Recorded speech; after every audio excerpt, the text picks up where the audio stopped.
Oh shit. Here we go again. What if the webtoon you were reading suddenly vanished, but its heroine appeared in your classroom the next day? Everyone forgets her story except you. And you're the only one who knows that she's about to die. Our main character, Kang Lim, isn't strong. He isn't special, he isn't the chosen one. But when fate repeats itself, even a background character can challenge destiny. Will he save her? Or will history repeat itself?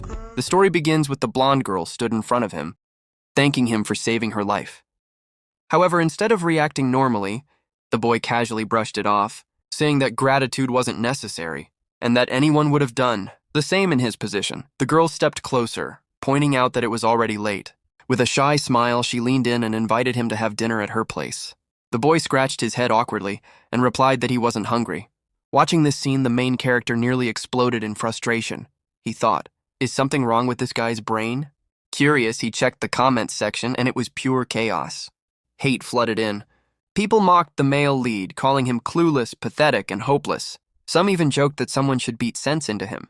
Kang Lim, a second-year high school student, was lying on his bed reading all this. He jumped up in irritation, shouting that if he were in that situation, he would never refuse. He was already imagining marriage at that point. His yelling got so loud that his younger sister stormed into the room, annoyed, and told him to shut up. She slammed the door behind her, and Kang Lim muttered that he was actually her older brother before collapsing back onto his bed. Now frustrated, he sighed. The worst part was that the chapter ended there, and he had no money to buy the next one. While scrolling through comments again, he noticed someone defending the male lead's innocence. Kang Lim scoffed, called the commenter an idiot in his mind, and left a dislike. Standing up, he glanced at himself in the mirror. He wasn't bad-looking, actually kind of cute. He even had some strength from boxing. To test it, he threw a punch and accidentally smashed into a chair. Flailing in pain, he shouted again, causing his sister to rush in, asking how loud he planned to scream. The next morning at school, Kang Lim was greeted by his classmate 𝗖cie, who jokingly welcomed him like a servant. 𝗖cie's profile flashed through his mind. Second-year student. Suffers from severe 𝗙cie𝗶𝗵𝗵. As they sat down, Kang Lim asked why he looked so cheerful. 𝗖cie proudly announced that he had finally reached platinum rank in his game and even pulled rare characters from gacha. Kang Lim teased him, saying he probably used free tickets. 𝗖cie adjusted his glasses and claimed it was destiny, while 𝗖cie said he had wasted all his lifetime luck. Then Kang Lim suddenly asked if 𝗖cie had read the latest chapter of that webtoon. 𝗖cie looked confused. Kang Lim explained it was the series about the goddess of wealth and 6 brides, escaping various crises. 𝗖cie thought the title sounded interesting, but admitted he'd never heard of it. Kang Lim was shocked. How could someone not know this masterpiece? Before he could argue, his phone buzzed. Another notification. 𝗖cie muttered about those mysterious, dark church people again, and Kang Lim checked his reading list. Something felt wrong. The series wasn't there. Panicking, he searched for it, but nothing appeared. It was as if the webtoon had never existed. Had the episode been deleted? Or erased entirely? The classroom was filled with noise and casual chatter until the door suddenly slid open. The teacher walked in with a sharp look and immediately shut down the conversations, telling everyone to take their seats. Once the room finally settled, she scanned the class and announced that a new student had transferred in today. A moment later, a blonde girl stepped inside. As she walked toward the front, the atmosphere shifted. She stood beside the teacher, turned to face the class, and gave a small wave before introducing herself. Her name was 𝗙cie. She explained that she had transferred from Britain, but since she had studied in Korea during elementary school, she could speak Korean fluently. Whispers instantly spread across the room. She's cute. She's beautiful. I wonder if she has a boyfriend. Students openly admired her without any shame. Even a brunette girl nearby stared at her in disbelief. 𝗙cie noticed the attention, but didn't seem uncomfortable. With a gentle smile, she added that although there were still many things she didn't know, she hoped everyone would be patient with her and become friends. That single sentence completely won the class over. The teacher quickly intervened, telling everyone to quiet down, reminding them that the semester had only just begun and they all needed to focus. And then something strange happened. Kang Lim suddenly stood up from his seat.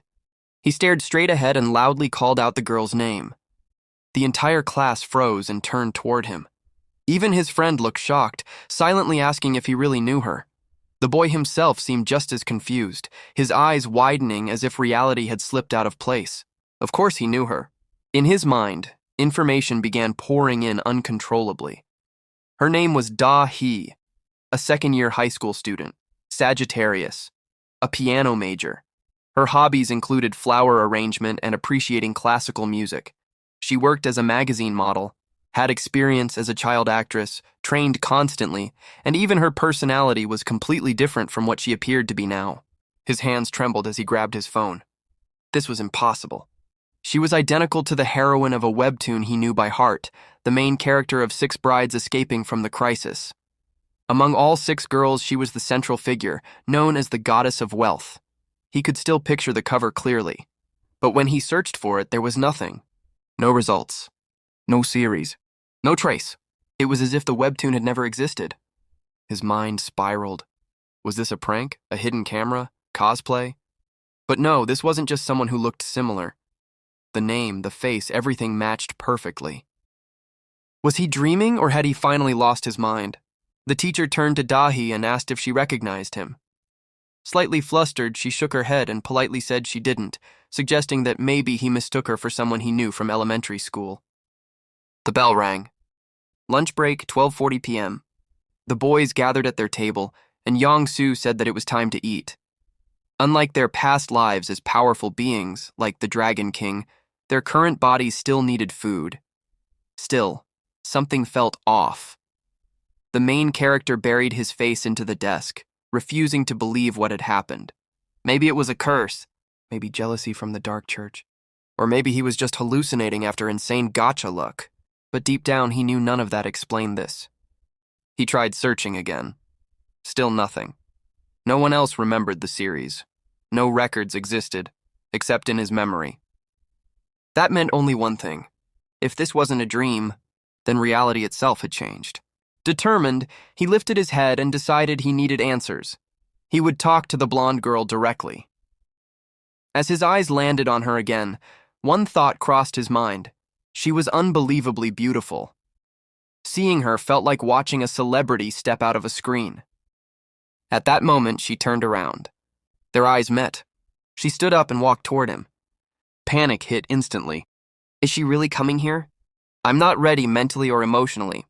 Before he could react, she was already standing beside him. She greeted him softly, tucked her hand behind her ear, and gently asked whether they had met before. Completely flustered, he quickly denied it. Hearing that, 𝗙cie looked relieved. She explained that she had asked because of how confidently he had called her name earlier. She laughed awkwardly and admitted that she wasn't good at remembering people, so she had assumed she might have forgotten him. The boy, desperate to cover his panic, suddenly began rambling. He mentioned an incident involving someone named Seo Yoon-young, talking about white chocolate she liked, and how someone had prepared it for her after a long separation, an episode he had rewatched countless times. The blonde stared at him, confused. How do you know I like white chocolate? She asked in surprise. The surrounding boys immediately turned to him, shocked. Realizing his mistake, Kang Lim panicked and hastily claimed he was talking about himself, that he liked white chocolate. The class erupted with suspicious looks. Is he flirting? That's disgusting. 𝗙cie felt awkward and didn't know how to respond. The tension was thick, until a classmate suddenly approached from behind. He introduced himself as Kang Ho-chun, with Ji-hoon standing next to him. They casually asked if she had been to the store yet, suggesting they go together since the cafeteria food wasn't great today. After a brief pause, 𝗙cie smiled and agreed. The 3 of them walked away together, leaving Kang Lim standing there, more confused than ever, watching the impossible unfold right in front of him. After transferring to Korea, the blonde girl couldn't hide her excitement. One of the things she looked forward to the most was something surprisingly simple: the school cafeteria. When she mentioned it casually, one of the boys laughed and asked if British schools didn't even have proper canteens. Ho-chun turned his head slightly and glanced toward Kang Lim sitting farther back. He was slumped over the table, completely drained. Honestly, this reaction wasn't surprising at all. Under the desk, he clenched his fists tightly. He already knew what the girl liked. He knew what she hated. He even knew how events were supposed to unfold. Yet reality wasn't playing along. While his classmates chatted happily with the transfer student, he sat there watching in silence, his thoughts spiraling.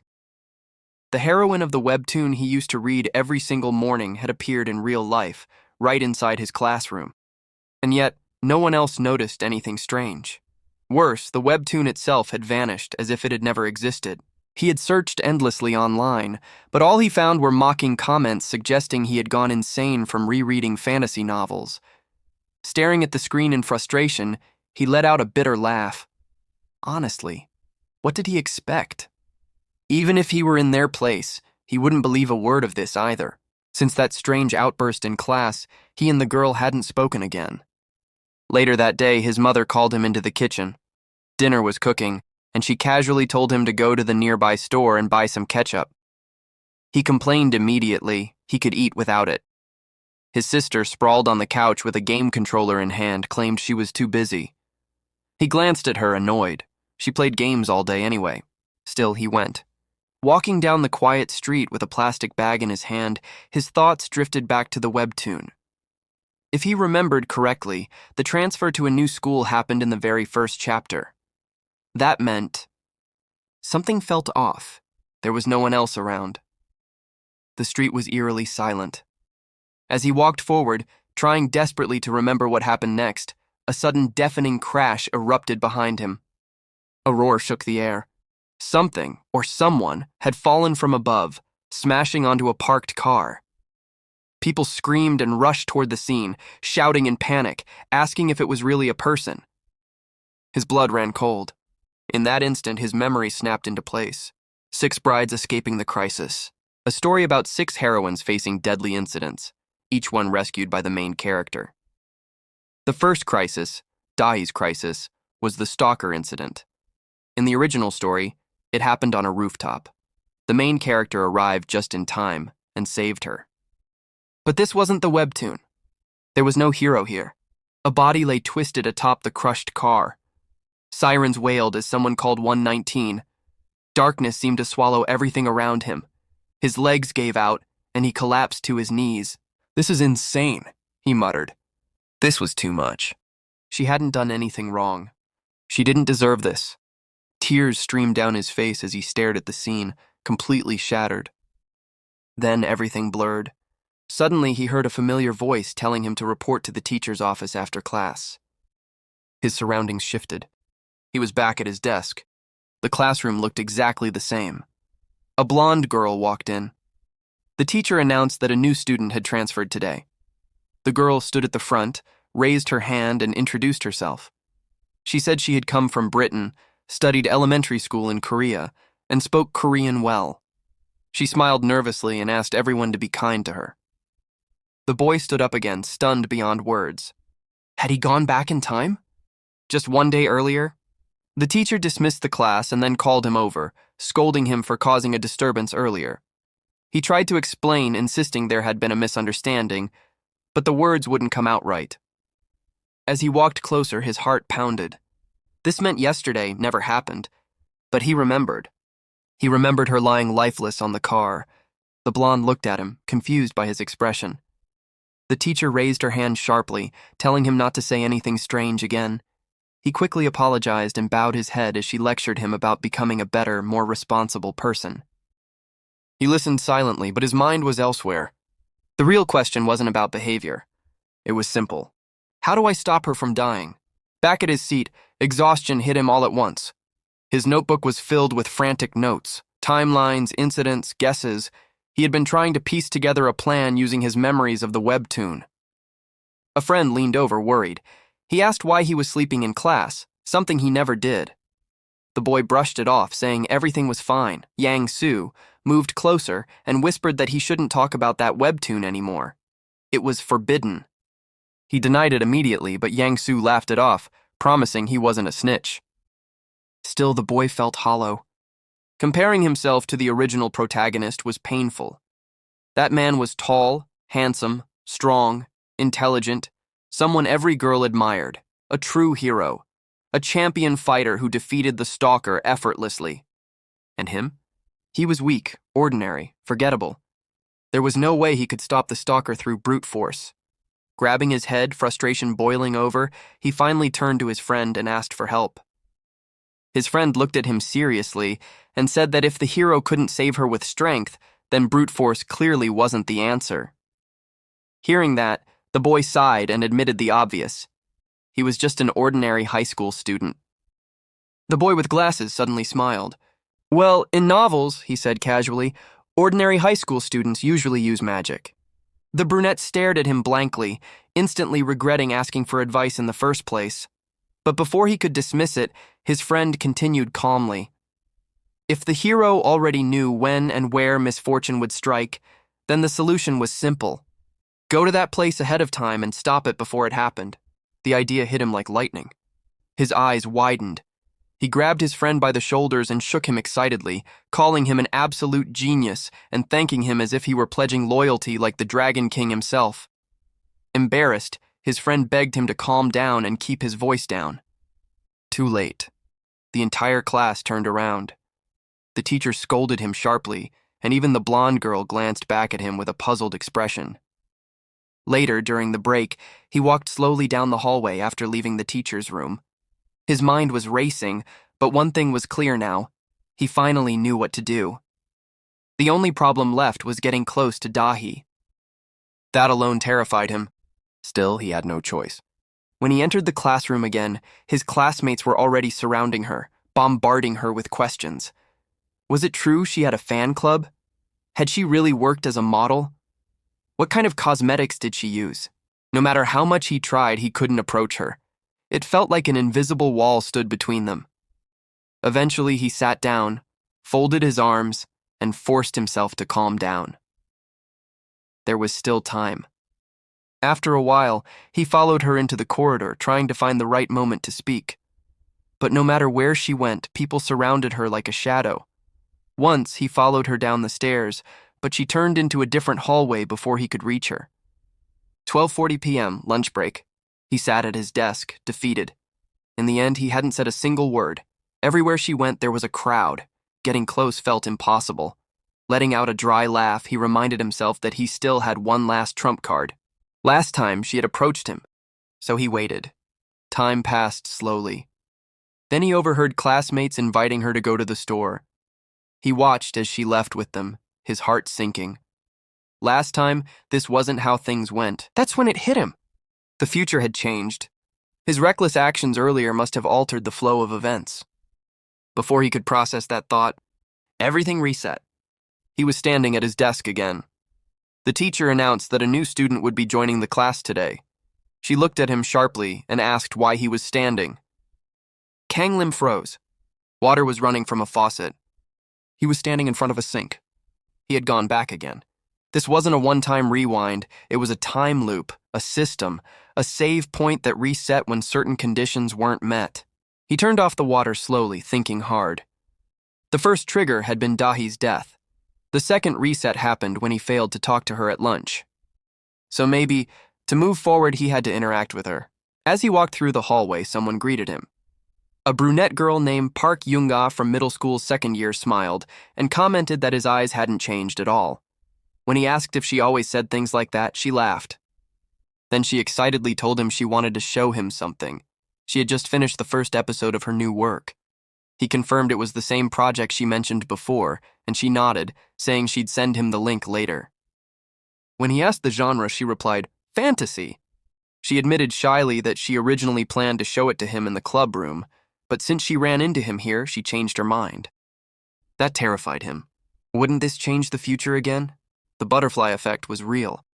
Panicking, he told her to show it to him later in the clubroom instead, said goodbye too quickly, and ran off. She was left standing in the hallway, completely confused. 12:40 p.m., lunch break again. This time he was ready.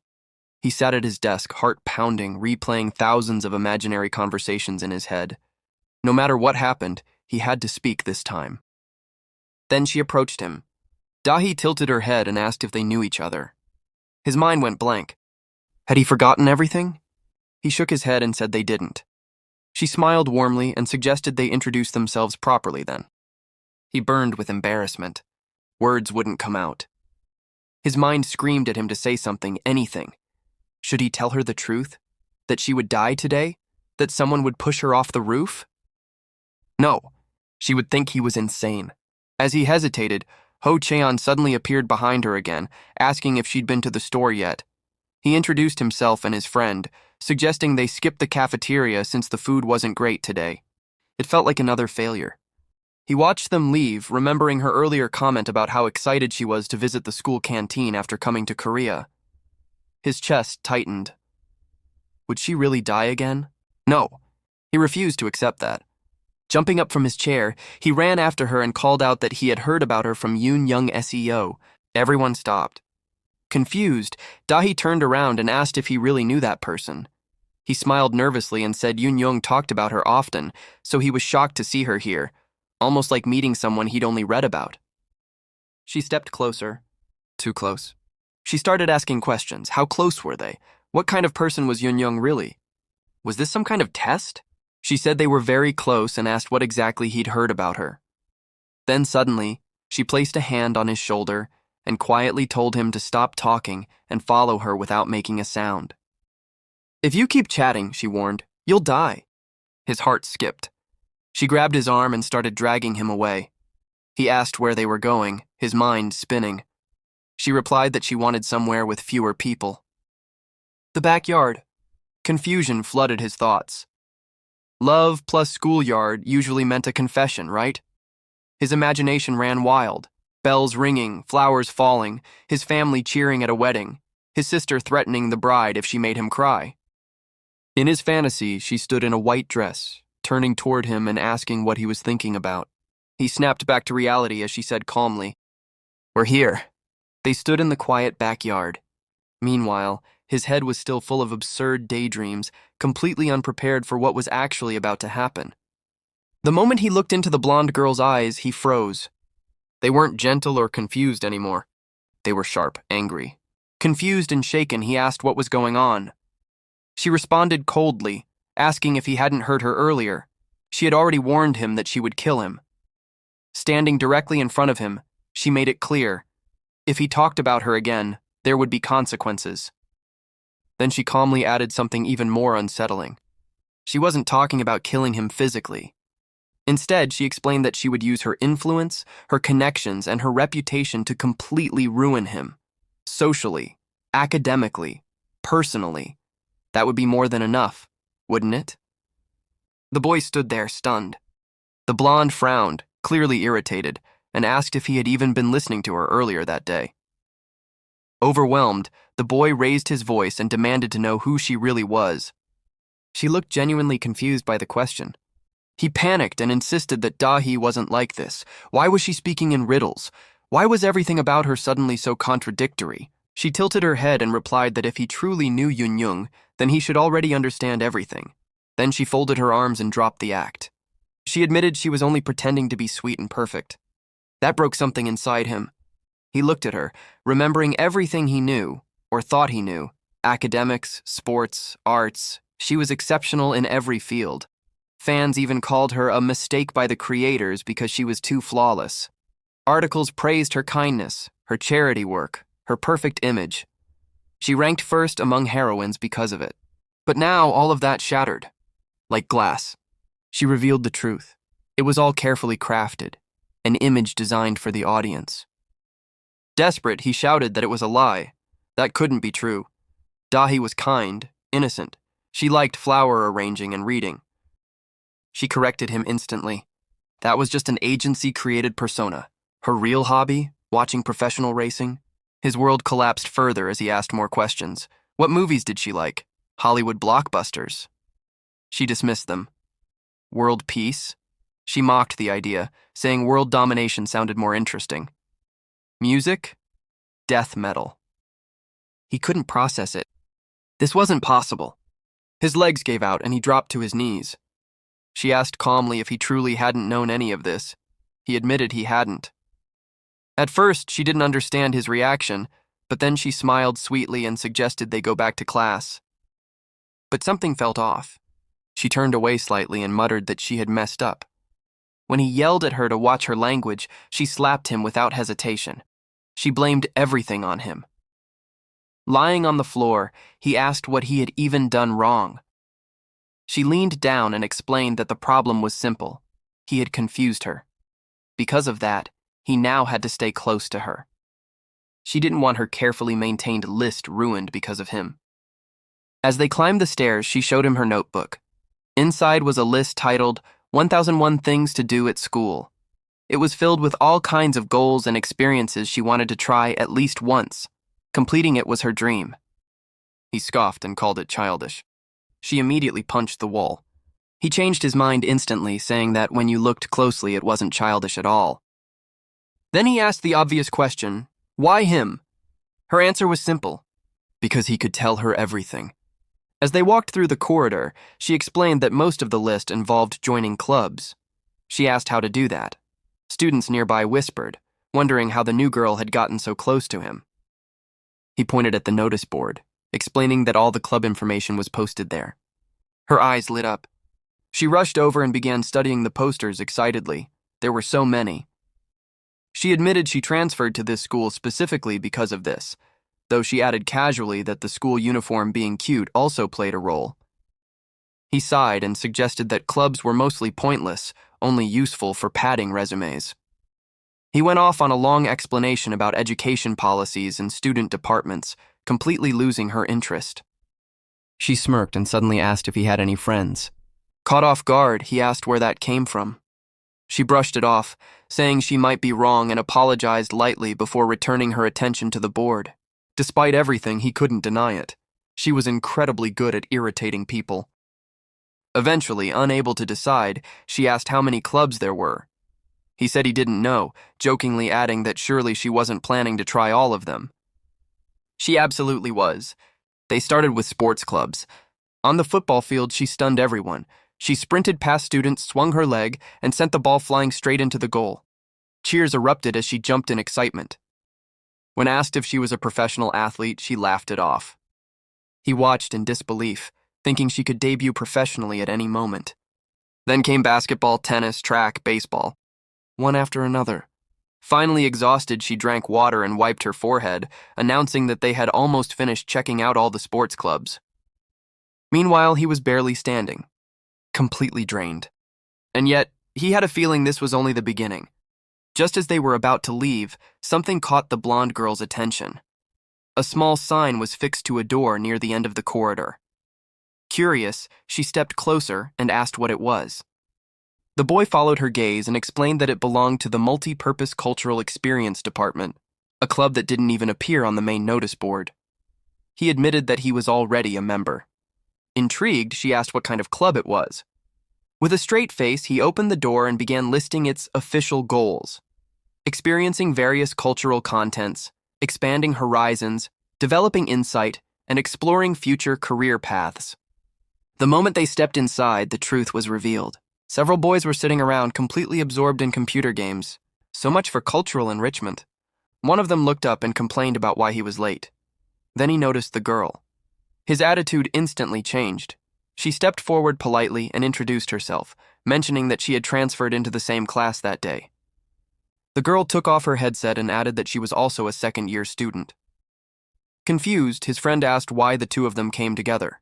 He awkwardly explained that he was just showing her around the school clubs, and she had wanted to see this one. Her eyes lit up when she noticed the game on the screen. She asked what they were playing and whether she could try. The boys exchanged glances and quickly agreed. While they stepped aside, Kang Lim muttered nonsense about falling for a three-dimensional woman and cursed fate. 𝗖cie𝗽𝗆𝗵𝗁 declared dramatically that all women were demons. The boy immediately told him to shut up. Embarrassed, the one with glasses covered his face and corrected himself, saying she was clearly an exception, someone chosen. The blonde turned back, saying she understood the basics, and asked if they could play one-on-one. He replied that it was impossible, unless she meant something like a beginner match. She frowned slightly. He teased her, asking if she thought she could beat him.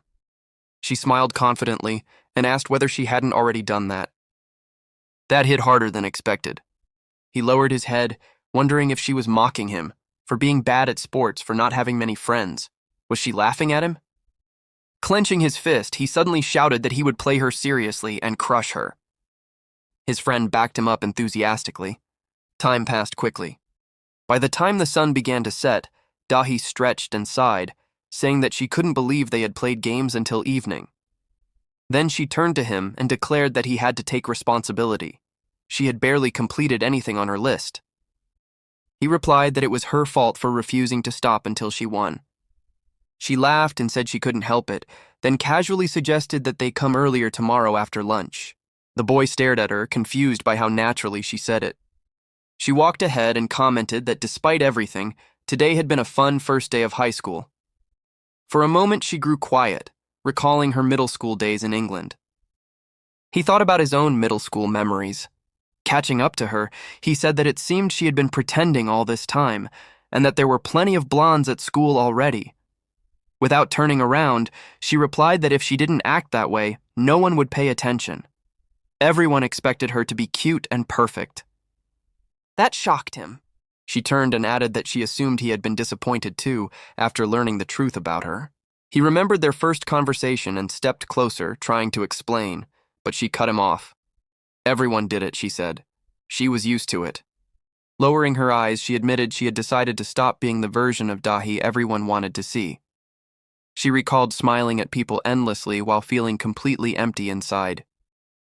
She faced him and said softly that he must be disappointed she wasn't the girl he imagined. He interrupted her. He didn't know about anyone else, but he liked this version of her even more. She froze. Spreading his hands awkwardly, he joked that compared to the perfect heroine, her character seemed missing, but that made her more real. He smiled and said it was nice talking to the real her. She couldn't reply. He noticed her hands trembling and asked what was wrong. She quickly said it was nothing and looked away, embarrassed. He stared without realizing. She snapped, asking what he was looking at, then slapped him again for staring. When he asked where he was supposed to look, there was no answer. Later, as he walked home alone, rubbing his cheek, he wondered why he kept getting hit. Suddenly he remembered. The stalker. He raised his head and scanned the rooftops. If his memory was right, the danger should already be nearby. There was still time. He had to stop it. Pulling out his phone, he dialed 112. He couldn't fight anyone. He couldn't chase anyone. All he could do was trust the police. Blending into the crowd, he reported suspicious people setting off firecrackers on a rooftop. Elsewhere, the girl was at home when her phone rang. She listened carefully and asked where she should go. Her apartment. The ringing continued. The boy jolted awake, pulling his hand out from beneath the blanket. Thursday, March 24th, 8:20 a.m. glowed on his phone screen. He shot upright. Thursday. That meant he had escaped the time loop. From the kitchen, his mother told his younger sister that he was awake and asked her to tell him to come down for breakfast. The sister immediately refused, saying she didn't want to go into his room. The boy pointed dramatically and shouted that everyone saw it. He was already better than the main character.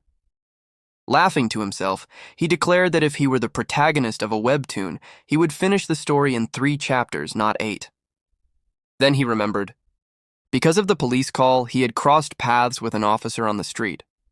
And that meeting might change everything. His sister burst into the room at the worst possible moment. The scene she walked into made her freeze, and then panic. Convinced her brother had committed some kind of crime, she bolted straight to the kitchen and started screaming at their mother. Their shouting was so loud it could probably be heard outside. He desperately tried to explain that it was all a misunderstanding, but his mother, already furious, demanded to know what kind of crime he had committed. Before he could finish defending himself, she started hitting him, not even listening to his explanation. Later, as he rushed up the stairs, he glanced at the time and frowned. He felt like he was already late. His thoughts drifted back to the stalker. For now, at least, he had managed to prevent the first incident. That alone gave him a small sense of relief. Still, one thing bothered him. He didn't know who the stalker was. If only he could remember the man's face, everything would be easier. He stopped, took a deep breath, and calmed himself. Even if he didn't know yet, he was sure he would eventually uncover the stalker's identity, as long as he didn't rush blindly. At the very least, he now had future information, and that alone was a powerful advantage. Suddenly, a brunette girl ran up behind him, telling him the bell had already rung and that he needed to hurry. She added that if she didn't rush too, her perfect attendance record would be ruined. Standing a few steps below him, she commented that his eyes still looked the same. He pointed out that they were clearly late. She waved it off, saying it didn't matter. She hadn't had perfect attendance in a long time anyway. He muttered that it wasn't exactly a good thing.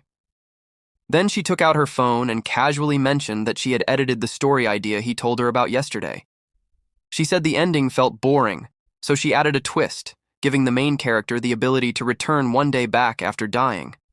In her opinion, it was a great idea. That was when he snapped. He grabbed her shoulder sharply and leaned in, telling her there was no reason to do something like that. Giving the protagonist that power would only condemn him to endless suffering. Readers might think it was interesting because they didn't understand, but living the same day again and again was nothing short of hell. Without waiting for her response, he walked away. She stared after him, confused. Had something already happened? Wasn't he interested in her before? At that moment, another student approached her, a second year from middle school, warning her that if she kept being late, she'd eventually have to report it. The boy turned back in disbelief. Even the class president was late. If both the president and vice president were tardy, would everything really be fine? She confidently replied that it was fine and asked if he thought she wouldn't use her authority. He sighed and headed into the classroom. Nearby, two girls whispered to each other. One nudged the other and asked how it went, whether she managed to give Kang Lim the gift. The girl replied awkwardly that she hadn't yet. She planned to give it to him during club activities yesterday. Her friend sighed and pointed out that 3 months had already passed. That was why everyone else always got taken first. Frustrated, the girl clenched her fists, insisting it was fine. Kang Lim was only interested in two-dimensional girls anyway. Her friend frowned. Wasn't that a problem too? She leaned in and added quietly that she didn't think he was actually like that. The brunette turned sharply and asked what she meant. Instead of answering, the class president pulled out her phone and showed something on a social media page. Elsewhere, a classmate cornered Kang Lim and shoved a phone in his face. A post about 𝗙ecie was trending. Ho-chan, visibly angry, demanded an explanation for why Kang Lim was always around her. Kang Lim brushed his hand away and said it was because she made him. Confused, the boy asked why she would even need that. Kang Lim stared at him like he was an idiot and replied that if he didn't believe him, he should just ask her directly. Ho-chan scoffed, saying it was obvious, 𝗙cie was just being kind out of pity. She was innocent and sweet, almost like she was wearing a mask. That thought made Kang Lim pause. Then he folded his arms and commented that she was talented in too many things, as if the creator had made a mistake. The response he got was blunt. He was the only mistake here. Deciding the conversation was pointless, Kang Lim turned to leave. Ho-chan stopped him and asked if he was really from D1 High School. Kang Lim was surprised, but the boy continued, warning him to stay away from 𝗙cie. Kang Lim calmly replied that he would stop being involved with her soon anyway. As he walked away, he thought about the webtoon. Normally, the main character would step in during moments like this, but there was no main character here. He had been worried, but looking back now, maybe that worry was unnecessary. The next stalker incident was still far away. Scratching his head, he thought this was where his failed love comedy finally ended. Then something caught his eye. The blonde girl was sitting right there, casually eating snacks. He asked what she was doing here. She looked up and asked him to repeat himself. He clarified.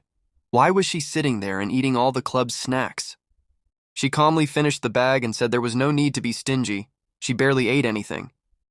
Besides, she had gotten permission from Yona yesterday. Putting a hand on his chest, he reminded her that he was actually the club manager. She smiled and replied that she knew. Then she added that yesterday he had promised to help her complete her entire list. He looked down and said that if she was worried about her secret, no one else would find out. She turned to him and smiled sweetly, pointing out that since he had no friends, there really was no one to tell. Still, she warned him not to go spreading it around. And just to be clear, she wasn't spending time with him because she liked him. He raised his hand and pointed out that plenty of people liked her, so she could just date them. She immediately snapped back. That was exactly the problem. There were too many of them. Grinding her teeth, she admitted she didn't want a relationship. She just wanted to enjoy her school life. Writing her number on the club form was a mistake, and receiving confessions through messages was even worse. She showed him the confession chats and called them the worst thing imaginable. She crossed her arms and explained that confessing was meant to confirm feelings between two people who already knew each other. confessing to someone you'd never spoken to was just stupid. He listened quietly. Then she suddenly raised her hand dramatically and said that she could afford to act that way because she was beautiful, even to idiots. A truly sinful girl, she joked. He stared at her and asked if she even knew the meaning of the word modesty. She instantly quoted Muhammad Ali, saying it was hard to be modest when you were destined for greatness. Then she added that if he were as popular as her. She stopped mid-sentence. Lowering her head, she apologized. She admitted she had gone too far. Picking up her phone, she said they should continue with her list. They were already behind schedule because of him. He didn't fully understand but followed anyway. As they walked down the hallway, she thought back on all her interactions with him and the phone call she had received. Someone was lying to her. The more she thought about it, the more it seemed like Kang Lim. But why would he lie? He had no reason to. Lost in thought, she suddenly overtook him and announced she was heading to the schoolyard. Walking behind her with his bag, he thought that they were finishing faster than yesterday. The list was almost complete. But she stretched lazily and said they weren't done yet. She had a modeling job later, and someone would be coming to pick her up. Sticking out her tongue, she teased him, saying that unlike some people, she actually had things to do. He waved her off dismissively and continued walking. For now, at least, the day seemed peaceful, but he knew better. This peace wouldn't last forever. The call came suddenly. The blonde girl said she was standing right in front of the school gates, and then, without warning, she started screaming. The sound was so sharp and panicked that it made him spin around instantly. She asked what she was supposed to do now. Alarmed, he rushed over and asked what was wrong. Standing face to face, she looked straight at him and asked if it was true that he really had nothing planned for today. Before he could answer properly, she lifted her chin and calmly suggested that he become her manager for the day. He froze. Kang Lim waved his arms in disbelief. There was no way this was serious. Yet from around the corner, someone watched them with burning resentment, muttering that he would never forgive him. This guy was ruining their dahi. Hidden nearby, a boy clenched his fists, whispering to himself that he would save her soon. A car pulled up along the road. The woman in the driver's seat smiled and admitted she had forgotten to introduce herself. She handed over a business card and said her name, adding that he could call her by her nickname. Kang Lim took the card and introduced himself in return. The card confirmed it. She really was a manager. As the car began moving, the woman explained that due to a scheduling mistake, they were short on staff. She needed to drop the girl off quickly and then rush to pick up others. The blonde rested her cheek on her palm and commented dryly that she had been told not to act like an amateur. The woman apologized immediately, then added that Kang Lim would still get paid for today's work. He thanked her, already thinking about what he could buy, maybe a new keyboard. The girl leaned closer and whispered to him, warning him to be careful when talking about the woman's age. Apparently, a previous manager had once touched on that topic and had been shut down instantly. Kang Lim glanced at her and remarked that surprisingly, she wasn't pretending at all right now. Folding her arms, she replied that she never pretended around people she trusted. The woman overheard and admitted she never expected the girl to reveal her true personality to someone her age, anyone other than Yun. Suddenly, the woman covered her mouth in embarrassment and joked that she might have interrupted their date. Both of them shouted at the same time that it wasn't like that.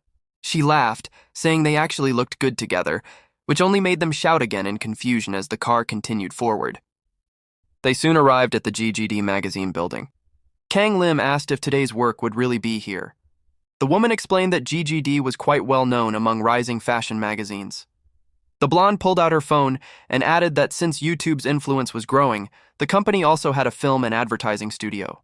Placing her hands on her hips, she declared that they had to give it a try. He asked nervously what exactly he was supposed to do. She sighed and said his job was simple, just nod when needed. Before he could process that, the woman shouted that they were late and hurried them inside. The moment they entered, a furious director was yelling, demanding more emotion, more intensity, asking if it was really that hard. The model apologized repeatedly. The woman stepped forward to greet him. Kang Lim stood quietly to the side, observing. The director noticed her and demanded to know why she was there. Hesitating, she pointed at Kang Lim and explained that because of staff shortages, they had temporarily assigned a new manager. The director exploded. He yelled that he was only hearing about this now, complaining about staff shortages, schedule changes, and how no one took their small magazine seriously. He accused everyone of disrespecting him. The woman tried to defend herself, insisting that wasn't true. Meanwhile, the blonde just smiled calmly. Kang Lim finally understood why she had sighed earlier. She turned to him quietly and reminded him to be careful. She didn't intend to make a newbie do anything beyond simple errands. The director shouted at her to get ready, and she hurried off to change. The woman apologized to Kang Lim, saying she was sorry he had to witness this chaos. She said she needed to leave but would pick him up later, patting his shoulder and asking him to look after her younger sister. Left alone, Kang Lim entered the waiting room. Other staff members came in, exhausted, complaining about how the director treated people from other companies like subordinates. One explained that the man had an inferiority complex. He constantly felt looked down upon because they worked for a newer magazine. They joked that it was good they were leaving early and mentioned that a new guy had joined today, so things should be easier for him. Kang Lim listened carefully while changing clothes. Suddenly something clicked. GGD magazine? He had heard that name before. The moment he remembered the director's face, it all came rushing back. This man was a recurring character in the Webtoon, a third-rate villain who frequently appeared in model-related arcs. A character readers hated every time he showed up. Clenching his fists, Kang Lim realized this episode wasn't just about fashion. It was about the hardships the girl faced. He decided then and there. He would do everything he could. The director sat in his chair, muttering about whether a student manager could even be useful. Kang Lim stepped forward confidently and said he was ready to work. From that moment on, chaos unfolded, but Kang Lim handled everything. When the director shouted that prop number 4 was missing, Kang Lim had it ready. When lighting was wrong, he fixed it. When something was the wrong height, he sprinted to the warehouse without hesitation. People began whispering. Who was this guy? He was fast, efficient, sharp. The woman turned to the blonde and asked if this was her usual assistant. She stared in disbelief and said no, he was just helping today. Watching him work, she wondered if he had always been like this. Then the director snapped again. Lunch. He only ate a specific soup from a specific restaurant, and today it wasn't available. An assistant showed a message saying the restaurant was temporarily closed. The employee demanded to know what they were supposed to do now. Kang Lim stepped forward, took the phone, and said he knew another place that made a similar soup, delicious enough to match the original. If they wanted, he could place the order. Others hesitated, warning that the director was extremely picky. Still, they agreed. There were no better options. Someone whispered that if it failed, the new guy would take the blame. The food arrived. The director stared at it skeptically and asked what it was. The assistant explained that their usual restaurant was closed. Annoyed, the director muttered that nothing else in the city was edible. Then he tasted it. Silence. Everyone froze. Slowly, the director raised his head and shouted that it was incredible, so good that words couldn't describe it. Better than anything he'd eaten recently. He kept eating, praising the flavors again and again. And just like that, Kang Lim had changed the flow of the episode. Without realizing it, he had stepped straight into the story itself. The employees stood frozen in disbelief. For the first time ever, they were witnessing the director genuinely happy. He laughed loudly, clearly satisfied, then walked over to the brunette and asked where he had worked before. Before he could answer, the blonde rushed over and cheerfully introduced herself, explaining that the boy was only a temporary helper for the day. The director burst into laughter and casually suggested that they should film this moment for behind-the-scenes content. He returned to his chair, thanked everyone for their hard work, and finally relaxed. The tension in the room melted away. The boy grabbed a drink, exhausted, and took a long sip. A girl hurried over and asked him if it was true that he had once worked as a manager before. She looked genuinely shocked. Even if that were true, how had he known exactly what the director would like? He shrugged and replied that he had just made a guess. 𝗙cie didn't believe him at all. She raised her voice, saying that if he didn't want to explain, he didn't have to. But by then, he had already started talking. Calmly, he said he had simply applied what he'd seen in countless webtoons. Stories like this were common. Picky directors, impossible demands, staff shortages. He even teased her, saying it wouldn't hurt if she read a few herself. She turned red and snapped back, asking if he was calling her a loser like him. Confused, he asked what that meant. She waved her hand and explained that it was just a cute abbreviation for loser. The boy scowled, clearly offended. As employees passed by, several of them praised him for his work that day. He waved it off, saying he only helped during the day. 𝗏𝗆, on the other hand, didn't get to rest. Her school life and work were constantly overlapping. She closed her eyes briefly and admitted that it was exhausting, but she had no choice. People expected perfection from her, and she had to live up to that image. An awkward silence followed. Then she added bluntly that unlike him, someone no one expected anything from, she didn't have the luxury of being imperfect. He finished his soda and smiled faintly, saying that conversations like this were oddly comforting. She looked at him in surprise. He tossed the empty bottle away and explained that because no one expected anything from him, he lacked confidence, but sincerely believed she was doing an amazing job. Pulled out her phone. He showed her messages from his older sister, who kept asking how she was doing. He said that even if it felt lonely sometimes, it was okay to rely on others. There were people who wanted to support her, including him. If she ever needed help again, he told her, she could call him anytime. She turned away quietly and nodded. Just then, a staff member called out from around the corner, asking him to help move some equipment from the warehouse. He agreed immediately. As he walked off, 𝗏𝗆 stood still, staring down at the floor, visibly embarrassed. While walking through the hallway, he thought about how strange it felt. The people from the Webtoon looked the same, but their personalities were completely different. The story painted 𝗏𝗆 as fragile and helpless, yet reality showed someone far more complex. That difference meant one thing. He had to stay prepared. They entered a dark storage room. As he asked what needed to be moved, something slammed into him. A man in a cap crashed into him, screaming that everything was his fault. Pain exploded through his body. A knife pierced his stomach. His eyes widened as he was thrown backward. Standing over him was the stalker, raging, accusing him of daring to stay near their 𝗏𝗆. Blood pooled beneath him as his vision blurred. He thought he was dying. As consciousness faded, memories surfaced. A crumpled piece of paper flew through the air and struck the boy's desk. That was how his days went after transferring abroad. School became a living nightmare. Classmates whispered behind his back, laughed openly, and avoided sitting near him as if he carried something contagious. One student even walked up and bluntly asked whether he had come from Korea, as if that explained everything. That was when she approached him. 𝗏𝗆 smiled gently and offered to be friends. He looked at her in disbelief and asked if she was a model. She laughed softly and replied that she was still just an amateur. Even so, he told her honestly that it was already impressive. From that day on, she was the only one who treated him kindly, and he became her only fan. As time passed, everything changed. Her popularity exploded.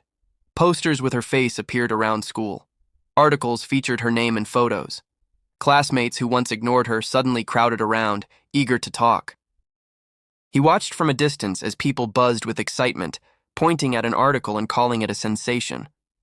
𝗏𝗆 stood among her classmates laughing as 𝗎𝗆 talked animatedly beside her. And for the first time, she didn't look his way.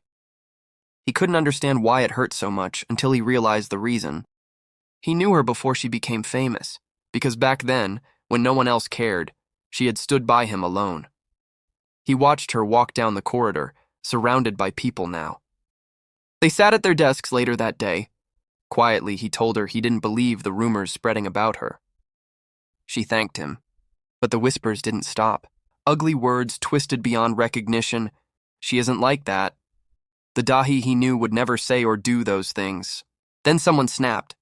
A boy turned toward him with wild eyes, shouting, demanding how he dared speak badly of 𝗏𝗆. He realized something terrifying. Everything had begun because of him, and the gentle girl who had once reached out to him was now standing at the center of a storm he couldn't control. Back in the present, everything snapped. He gasped and found himself back in the studio. Alive. His hands trembled as he touched his body. A time loop. Again. Friend asked what was wrong, noticing how pale he looked. His head spun. Just moments ago he had been stabbed, nearly killed. 𝗏𝗆 called out to others for help, saying he had suddenly turned white. From the corner of his eye, the stalker was there. Watching, Kang Lim clutched his head, panic flooding in. Why was the stalker here already? His instincts screamed danger. He grabbed his bag, rushed forward, seized the girl's hand, and shouted that they had to run. Staying here was not an option. This time, he would not hesitate. The blonde struggled in confusion, asking why he was suddenly dragging her away. The boy didn't slow down. Instead, he grabbed his phone and called her sister, urgently asking where she was. She replied that she would arrive at the studio in about 10 minutes and asked what was going on. There was no time to wait. Walking slowly wasn't an option. He glanced around, missed the bus stop at first, then shouted that they should take the bus immediately. At first, the girl tried to pull free, demanding an explanation, but then she looked at his face. It was filled with pure determination, so she followed him.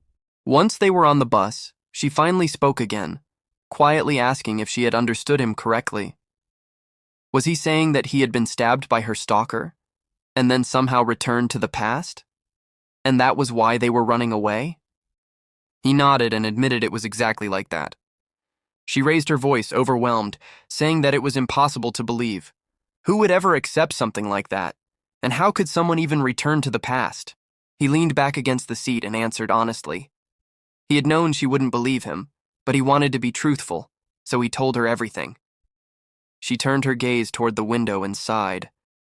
Even if she ignored the unbelievable part about time reversal, maybe she really did have a stalker. After all, she was popular. People watched her constantly. Sometimes she felt eyes on her for no clear reason. He asked if she had reported it to the police. Lowering her head, she said she had, but they told her they couldn't act unless something actually happened. It was always like that. She brushed it off, saying it didn't matter anymore. But it mattered to him. He felt a chill run through his body. If nothing was done, something terrible could still happen. And worse, he didn't even understand the rules of his return. There was no guarantee he would survive the next death. She leaned closer and asked what the stalker looked like. Was he frightening? He shook his head. No. He looked ordinary. Too ordinary. He thought the man was about their age, maybe even wearing the same school uniform. That frightened her. The webtoon had never revealed the stalker's details. If he had been following her since England, then maybe he had transferred schools just like she did. That thought made everything heavier. The boy crossed his arms and said that if they investigated carefully, they might be able to identify him. Until then, they needed to be extra careful at school. She folded her arms and muttered that everything would have been perfect, if not for all of this. Then she quickly added that none of it was his fault. The bus slowed. As she stared out the window, memories surfaced, her mother gently stroking her head. She smiled faintly and said that someday there would be someone who would reach out a hand to her, just like she once did for someone else. Then her expression dimmed. She sat closer to him and admitted that sometimes she wondered if she had made the wrong choice. If she had been herself from the beginning, maybe people wouldn't have expected so much from her. Maybe this was karma. She asked if he was even listening.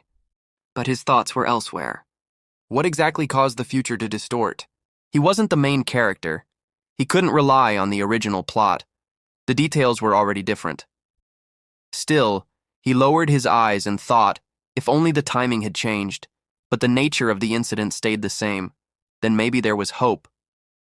She turned away and asked him something quietly. If she had stayed true to herself from the start, would things have been better? He looked at her, surprised by the sudden question, and asked why she was thinking about that now. She asked him to be honest. Could she succeed in both school and modeling if she didn't pretend? He hesitated. Then he smiled awkwardly and said it would be impossible. As he spoke, he remembered her joke from the day before. It's hard to be modest when you're destined for greatness. She had been pinching the hem of her skirt while saying it. He leaned back, thinking that if he kept talking carelessly, he might get slapped again. But then, he noticed something unexpected. She was crying. Quietly. He froze, not knowing what to do. Before he could say anything, their stop was announced. She suddenly stood up, jumped off the bus, and said she would go on her own. He remained seated, stunned. Later, when he returned home, his thoughts were still tangled. His mother was cooking and scolded him for coming back late again, asking if he was even listening to her. He replied weakly that it just happened. As he passed the sofa, his sister muttered that he must have stayed at a computer cafe again. His mother added that dinner was already finished. Before she could say more, he slammed his door shut. He fell onto his bed and buried his face in the pillow. Why had she cried? She was always angry, always sharp, but he had never seen her like that. Suddenly, guilt crushed him. He dropped to his knees and shouted that it was all his fault. She had asked him something serious, and he had answered carelessly. The phone rang. He picked it up. It was her older sister. She was driving and asked if they had left together. She said she had a feeling something was going on between them. Then she laughed softly and said everything was fine. She wouldn't pry. She had just called to thank him. She had heard that he did a great job today. And she added kindly, "It's not easy to work with someone like that director." And the boy sat there in silence, realizing that today had changed far more than he expected. The boy sat silently on his bed, listening to the voice on the phone. For a brief, twisted moment, he even thought it might be easier if someone just laughed and ended everything for him. But the woman on the other end quickly changed her tone, speaking calmly now, like an adult who had seen too much. She said it wasn't easy being a girl's guardian.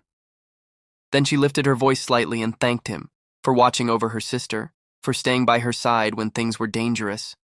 Closing her eyes, she added that 𝗙cie was an honest child and suggested that someday he should talk to her properly. She stood beside her car, lost in thought. Meanwhile, back in his room, the boy lay on his bed, replaying everything. He had always imagined two versions of her, one that the world saw, shining and perfect, and another hidden behind a carefully crafted mask. But something had broken that balance long ago. Back in school, someone had mocked her, said she was ugly, that her personality was fake. After that day, the blonde girl had started acting like the good girl everyone wanted. Always smiling, always kind.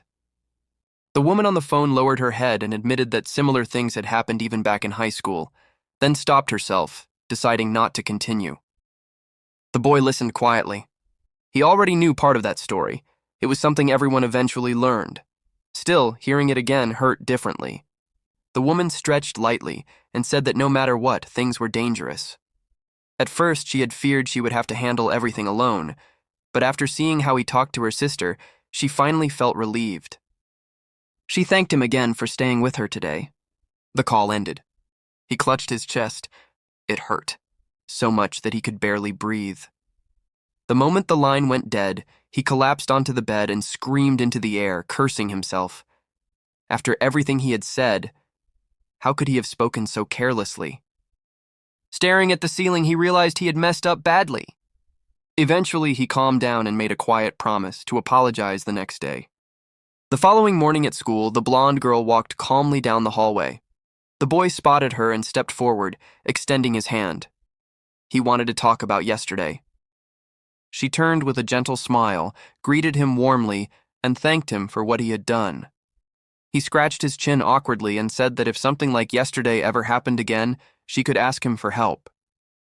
She smiled again, said she was running late, and told him not to stay behind. As she turned to leave, he suddenly grabbed her wrist and asked her to stop. Something felt wrong. Was this because of what happened yesterday? She turned back, confused, and asked what he was talking about. "Did something happen yesterday?" she asked calmly. Then she gently pulled her hand free and greeted another classmate, walking away as if nothing had happened. He stood there alone. Something was definitely wrong, but maybe it was safer this way. If the stalker ever saw the real her, it would only make things more dangerous. Lowering his head, he decided that finding the stalker was now the top priority. During break time, he went from class to class, then headed to the office and checked the attendance records. If the stalker really studied here, his name would appear somewhere, but it wasn't there. Frustration crept in. A girl noticed him staring at the records and asked why he was looking through them. He brushed it off, saying it was just curiosity, then casually asked if she was coming to the club later. She walked away, confused, wondering why he had suddenly shown up. Several days passed. They crossed paths often, but nothing changed. The girl chatted normally with her classmates. That wasn't the problem. The problem was still the stalker. He checked the transfer records again. Other than Dahi, no one new had transferred into their grade. He yawned and thought, just because the stalker wasn't a student didn't mean he couldn't buy a school uniform and blend in. Turning to his friend, he admitted that he needed a plan. But how do you find someone who hides so well?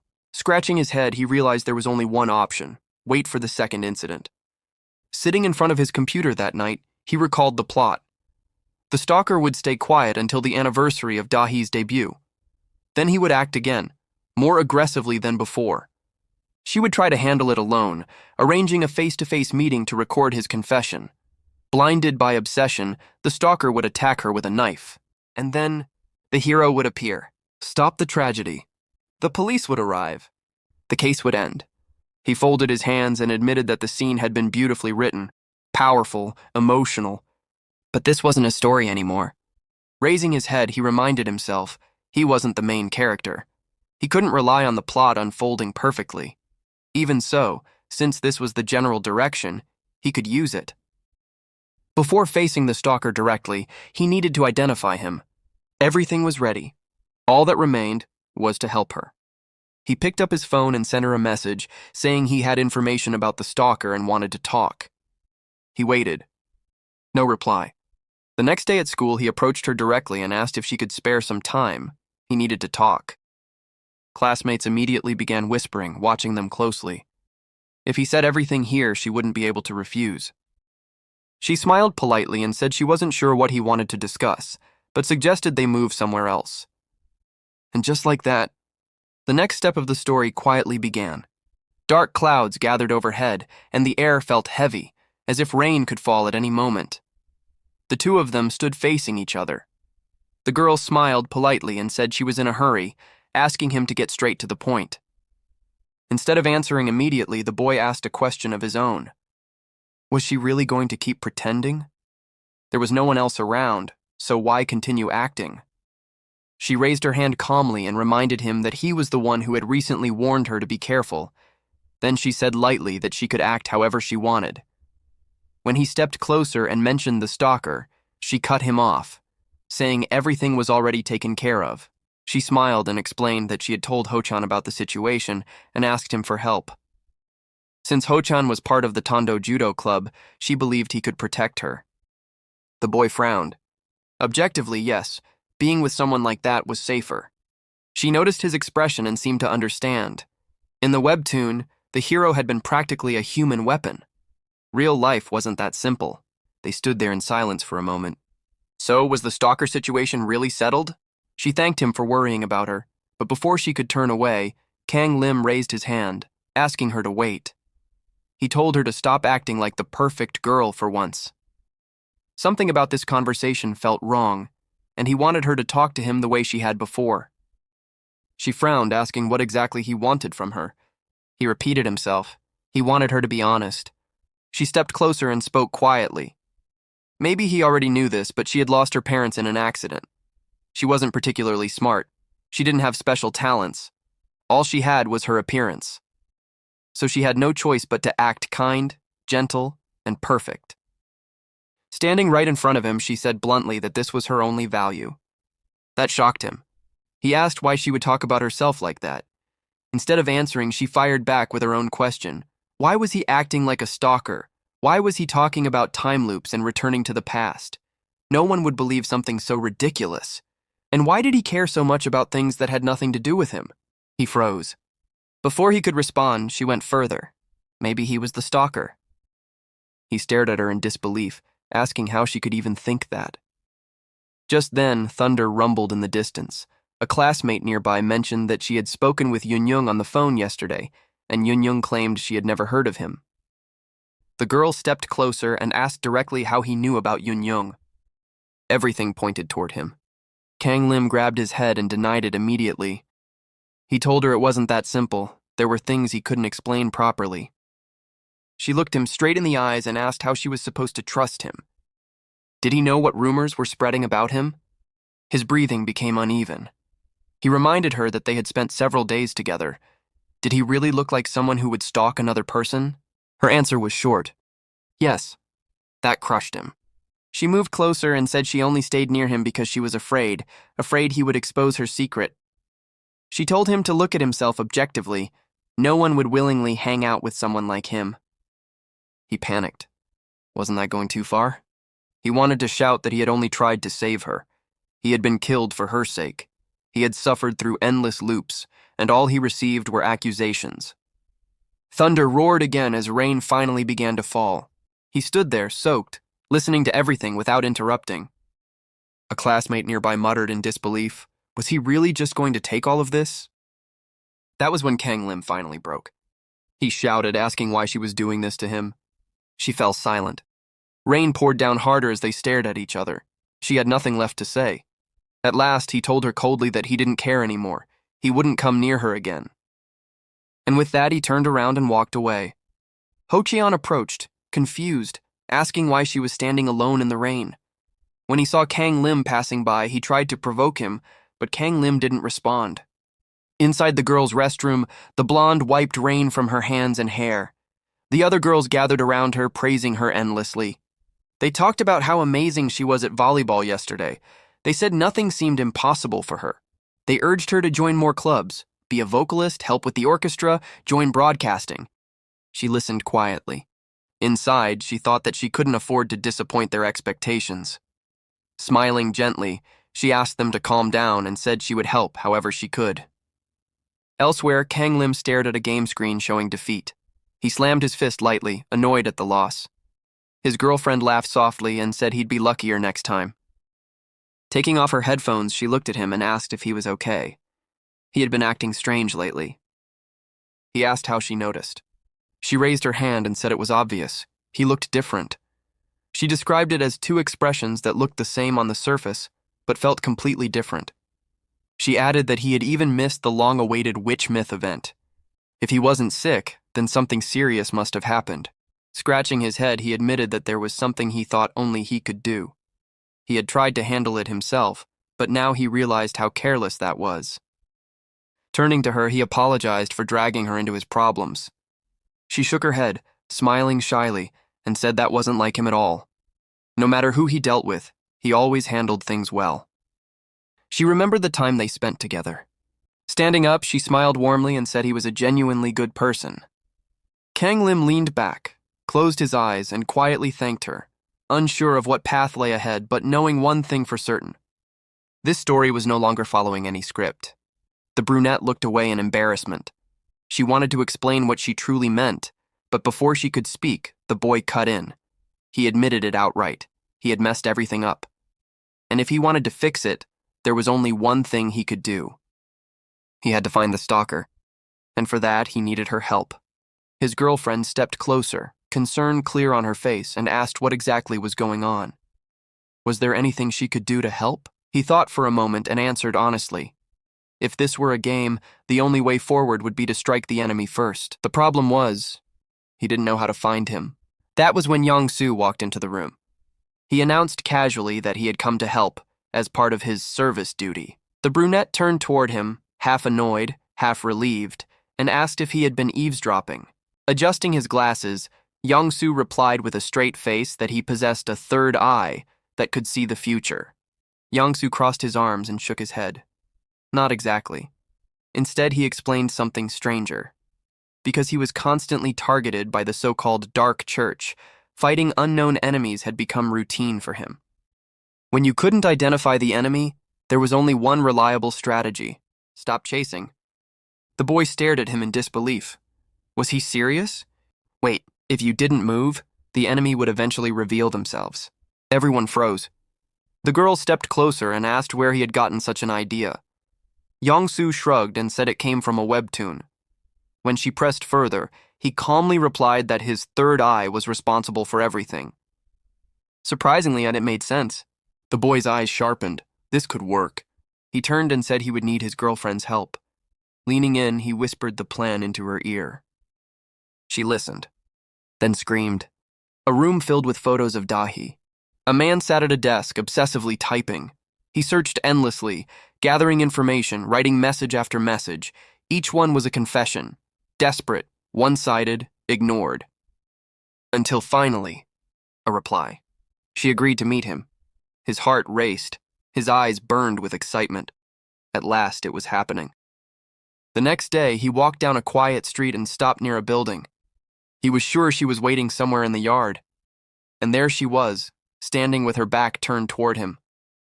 He stepped closer and spoke softly, saying he had wanted to meet her for so long.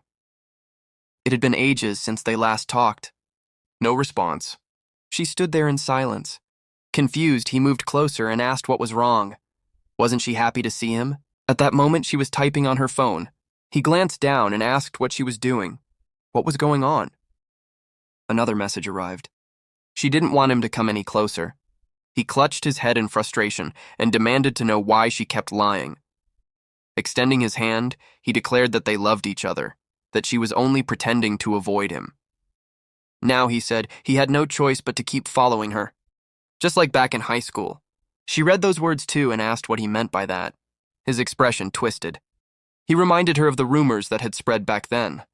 Ugly rumors, lies about her and a director, stories that ruined her reputation. He smiled as he remembered it. He had been the one spreading them. It was easy. People believed anything, they always did. He recalled how she had once said she was busy and suggested meeting another time.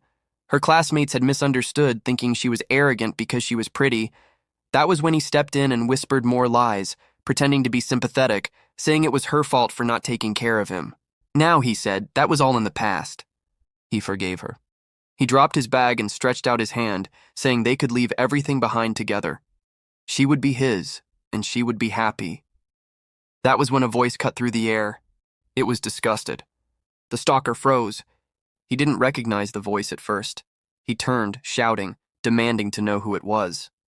The girl slowly turned around. It wasn't 𝗙cie. It was Kang Lim. The stalker's face drained of color. Kang Lim warned him that if he continued following her, everything would be over. Pulling off the wig, he calmly said that he had wanted to meet him for a long time. It might sound unbelievable, but he had recently dreamed of stopping him. The stalker shouted back, calling it nonsense. Then Kang Lim remembered him clearly. This was the man. The one who had been following her all along. The stalker yelled, asking why he was here. This was supposed to be the place where he met 𝗙cie. Kang Lim calmly raised his phone and said that the meeting was scheduled with him, because the stalker had been messaging his number. The man snatched the phone and stared at the screen. Realization hit. He had been tricked. Furious, he threw the phone away and shouted that he had gotten the number from the club registration form. And then it clicked. The number had been swapped. Standing in front of him was a brunette dressed as a girl. The trap had worked. Kang Lim later explained it clearly. If the meeting between the girl and the stalker couldn't be stopped, then he would go in her place. The only challenge was intercepting the stalker's contact. So he drew diagrams, planned routes, created a trap. He found the club form, filled it out instead of her, and entered his own phone number. Even though the stalker wasn't a student, he still came to school. The Webtoon had made one thing clear. The stalker didn't know her real number yet. So Kang Lim gave him a fake one. Messages arrived exactly as expected. The conversation began smoothly. And now, the stalker was standing right in front of him. Because Kang Lim had replaced the number, and for the first time, the hunter had become the prey. The phone started ringing nonstop. Call after call came in without warning. If this continued for even a few more days, there was no doubt he would be exposed. Lowering his head, Kang Lim realized something crucial. According to the Webtoon, the stalker would make contact before the debut anniversary. And today was exactly that day. The weather was calm, too calm. Kang Lim stepped forward and spoke firmly, explaining that the man in front of him was completely unhinged. The stalker's face twisted with rage. He reached into his bag, muttering that Kang Lim had always irritated him. Before Kang Lim could react, a knife flashed into view. The stalker snarled that it would be easier to just kill him now. He charged forward, screaming. Kang Lim froze for a split second, realizing the truth. No matter how hard he tried, he couldn't win in a direct fight. He wasn't the Webtoon's overpowered protagonist. He remembered trying to learn self-defense from YouTube videos, collapsing after just 3 minutes, gasping on his knees. This was reality. As the stalker rushed in, Kang Lim quickly pulled his wig back into place. This was exactly why he had prepared it. He screamed loudly, on purpose. That scream changed everything. A figure burst into the scene. Ho Cheon, With a single kick, 𝗏 sent the stalker flying. The knife skidded across the ground. The stalker was completely overwhelmed. 𝗏 stood over him, calm and terrifying, then turned and asked what this man was trying to do to 𝗏𝗆. He glanced back with a reassuring smile, asking if she was okay. Then froze. That wasn't 𝗏𝗆. It was Kang Lim. Confusion flashed across 𝗏's face. The boy shouted that he had received a letter, that they were supposed to meet here. Kang Lim apologized briefly and admitted that he had written it. Kang Lim picked up his phone and said they could explain everything later. Right now, they needed to secure the stalker. This was the same man who had been following her all along. The stalker thrashed violently, screaming that he would kill everyone. He lunged forward again, waving the pocket knife wildly. 𝗏 didn't flinch. He waited. One precise kick knocked the knife away. Another blow sent the stalker crashing to the ground. Dust rose as he lay there, helpless, his face bruised beyond recognition. Another kick followed, slamming into the attacker's face. 𝗏 grabbed him by the collar and threw him down so hard that dust exploded into the air. Kang Lim watched in horror. 𝗏 wasn't just strong, he was terrifying. Turning back, 𝗏 asked calmly what was really going on. Kang Lim answered that it would take too long to explain, but 𝗏 had time. This time, Kang Lim gave a prepared explanation. He said he had discovered the stalker, and after reading too many webtoons, he had acted recklessly, driven by a misguided sense of justice. It was enough. Enough to explain everything to 𝗏 and later to the police. Behind them, the stalker muttered deliriously about their happy future. He barely had the strength to speak. 𝗏 turned sharply and shouted that the bastard was trying to run. He chased after him. But Kang Lim stopped him. There was no need. He had chosen this timing carefully. There were no other students around. First, they needed to call the police. Kang Lim looked up. On the rooftop above, 𝗏𝗆 was standing there. She wiped sweat from her forehead and muttered that she was halfway done. Paintings were spread across the floor. Drawing was much harder than she had expected. She checked her phone. Messages from the theater department appeared. One member was sick and asked her to fill in. Yoon was online, 12:53. They started talking. Yoon asked if this was what she had expected. 𝗏𝗆 asked what she meant. Yoon explained she was talking about Kang Lim. 𝗏𝗆 listened quietly. She said she was already used to it. It was exactly what she expected from the real him. Yoon smiled and said she was curious. Why was 𝗏𝗆 so angry at him? 𝗏𝗆 snapped, shouting that Kang Lim was a stalker. Yoon laughed it off, saying she didn't think so. He had done too much for her to be one. 𝗏𝗆 fell silent. Then Yoon added softly, one thing was clear. Kang Lim was definitely hiding something. On the rooftop, 𝗏𝗆 continued painting, her anger building the more she thought about it. Still, what else could she expect from him? Suddenly, the stalker burst onto the roof. He rushed toward her, shouting that everything would be fine if she just went with him, somewhere no one could interfere. 𝗏𝗆 stood up, stunned. What are you doing here? He apologized frantically, saying there was no other choice. He just wanted her to look at him, just once. She stepped back and called it nonsense. He was insane. That was when his expression changed. He snapped at her to watch her language, smiling cruelly. If her mouth was dirty, he said, it just needed to be cleaned. Fear shot through her body. If not for the knife in her hand, she would have attacked him. But she couldn't. There was only one option. Run! She stretched her hand forward and told him to stop. They could talk, but only if he didn't move. She needed time, just a few seconds. Then, the railing cracked. Her foot slipped. Her eyes widened in terror as the metal gave way. She fell. The stalker reached out instinctively, panic flooding his face. He stood frozen, unable to do anything, watching her fall. As she plunged downward, a single thought flashed through her mind. Is this really how I'm going to die, because of him? As she fell, her entire life flashed before her eyes. So this was the end. In her fading consciousness, she remembered her mother's voice, soft, warm, and certain. She had always said that one day, someone would appear who would accept her exactly as she was. At that very moment, Kang Lim burst onto the rooftop. He screamed her name and sprinted forward with everything he had. Below him, the girl was already falling. Without hesitation, he threw himself to the edge and stretched out his arm, shouting for her to grab his hand. The blonde looked up. Their eyes met. At the very last second, she caught his hand. The broken railing crashed to the ground beneath them, shattering loudly, but she was still alive, dangling from the edge of the building. Kang Lim's arms trembled violently as he struggled to hold on, his grip weakening with every second. Then Stalker rushed up from behind, shouting angrily about who he thought he was to touch her hand. Before those words could even finish, a fist slammed into the Stalker's face. Ho-chan struck him so hard that the boy flew backward and collapsed onto the rooftop, unconscious.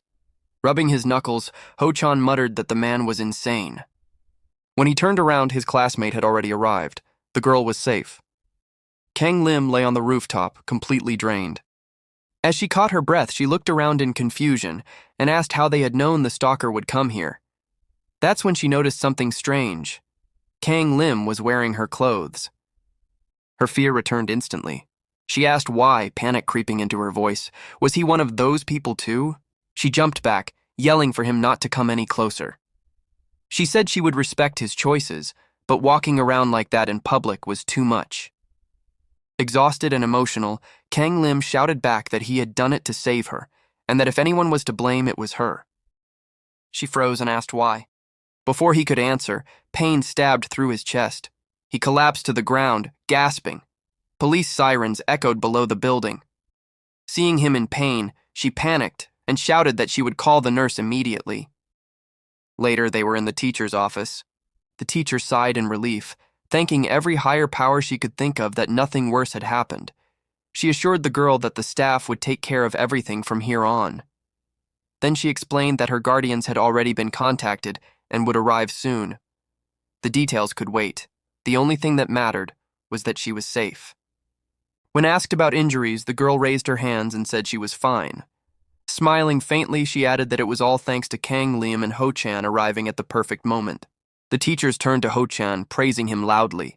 A real hero, the pride of the Tondo Club. His coach even patted his shoulder, telling him there was no need to be modest. Ho-chan watched quietly. If he thought about it honestly, Kang Lim had saved her faster than he did. In that moment on the roof, Ho-chan had shouted first, but Kang Lim had moved even faster. That realization surprised him. Later that day, a girl came running down the corridor, burst through a door, and screamed his name. Kang Lim was lying on a hospital bed. Tears filled her eyes as she rushed to his side, saying she had been told he was badly injured while protecting the blonde. She pulled back the blanket in panic, asking how serious his wounds were. He slowly sat up and told her to calm down. He was fine. If I'd really been stabbed, he said, I'd be in the emergency room right now. They were only in the school medical center. The rumors had claimed he fought 13 people alone and fell off a cliff. He laughed weakly, saying rumors always got exaggerated. He added that the nurse said he just needed some rest. She smiled, visibly relieved, and said she was glad he was okay. He noticed a bag beside the bed and said he'd return the school uniform the next day. Smiling awkwardly, he asked her to thank Non for him. He'd heard the wig came from the theater club. She scratched her head and said she'd told them she needed it for a new hobby. That stunned him. What kind of hobby needs a wig? He asked. Before she could answer, Yang Su's voice came from behind the door. As usual, he'd been listening the whole time. A week passed. Kang Lim walked through the schoolyard, stretching lightly. The stalker incident was finally over. After recordings, testimonies, and countless pieces of evidence found in the man's apartment, photos, voice recordings, obsessive notes, he was sentenced to a juvenile detention facility. Yawning, Kang Lim thought that if he'd known the stalker had known her back in high school, things might have been easier. Around him, classmates chatted about lunch, chicken legs today. He felt hungry too. Nearby, a group of girls surrounded the blonde, talking excitedly. One of them leaned in and suggested joining a club this month. The girl listened attentively, smiling the same way she always did, unchanged, even after everything that had happened.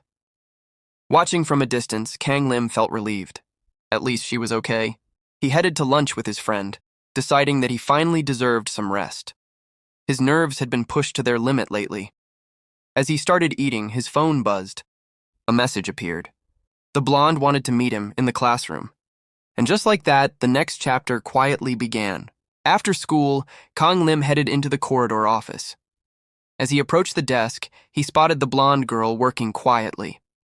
He asked what she was doing, and she turned around in mild surprise, admitting she hadn't noticed him. She explained that the broadcasting club had asked her to help with something. Kang Lim listened for a moment, then 𝗙ecie hesitated before asking about his chest.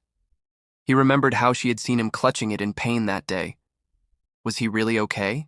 Without stopping her writing, she replied that she was relieved to hear he was fine. Then she added casually that it wouldn't hurt him to start exercising. Kang Lim answered that he had actually been thinking about it, and mentioned boxing. That finally caught her attention. She lifted her head with a teasing smile, clearly amused by the idea.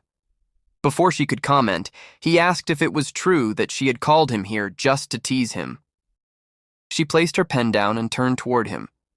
No, she said, she had called him to thank him for saving her that day.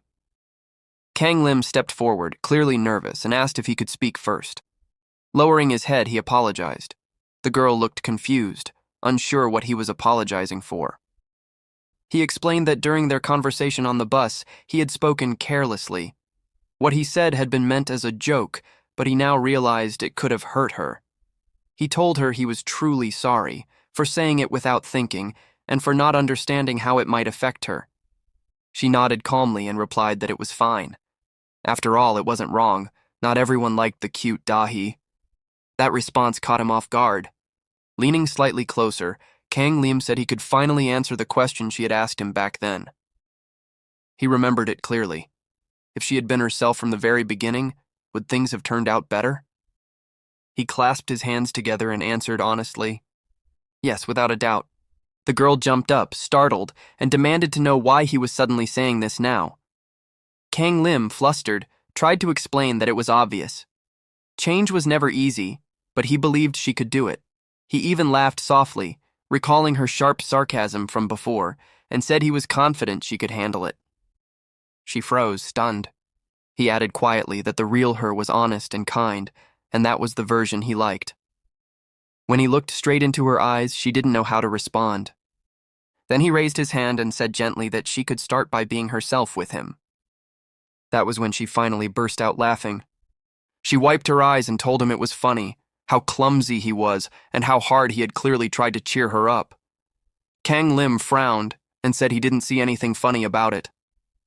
Resting her elbows on the desk, she smiled and said she wouldn't ask for guarantees.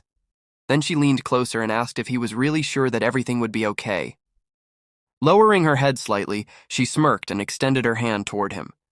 She said that from now on she would be especially honest, with him. After all, he was her #1 fan. Kang Lim stared at her hand, completely confused.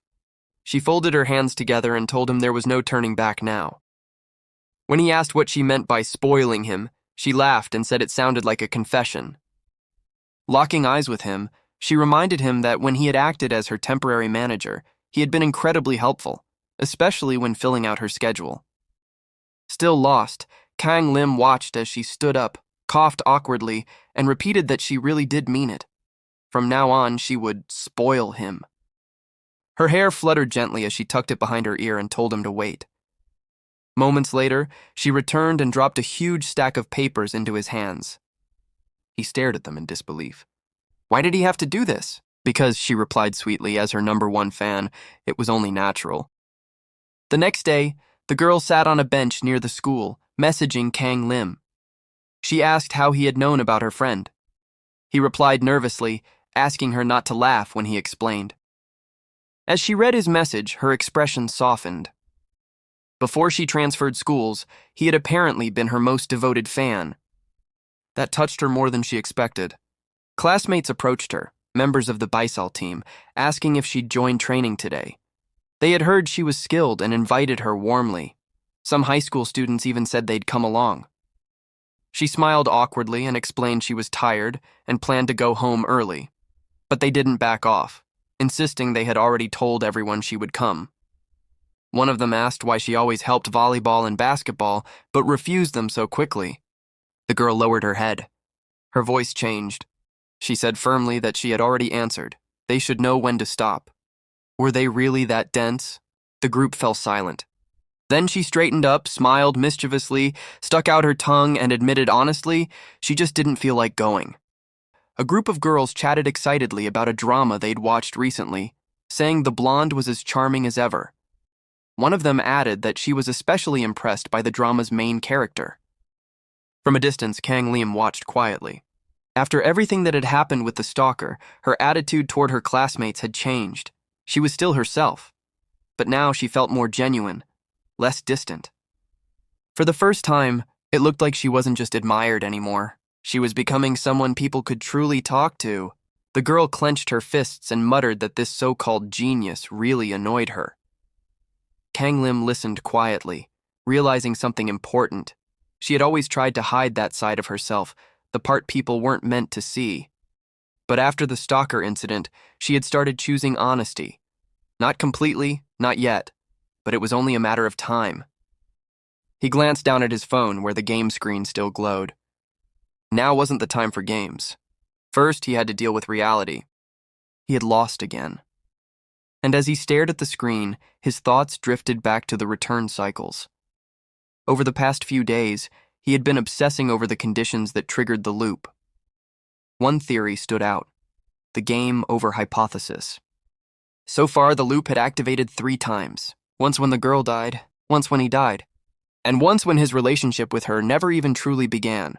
He remembered each sudden return, each disorienting moment. If this really worked like a game, then there would be a clear game over condition. Lowering his head, he thought maybe the meaning wasn't death itself, but reaching an ending that was too tragic or unresolved. He recalled their conversation on the street. That time, everything between them had changed completely. If he had truly given up back then, even for a moment, the consequences could have been irreversible. And if the stalker had succeeded, he imagined her lying in a hospital bed, if not death, then injury, or worse, a coma.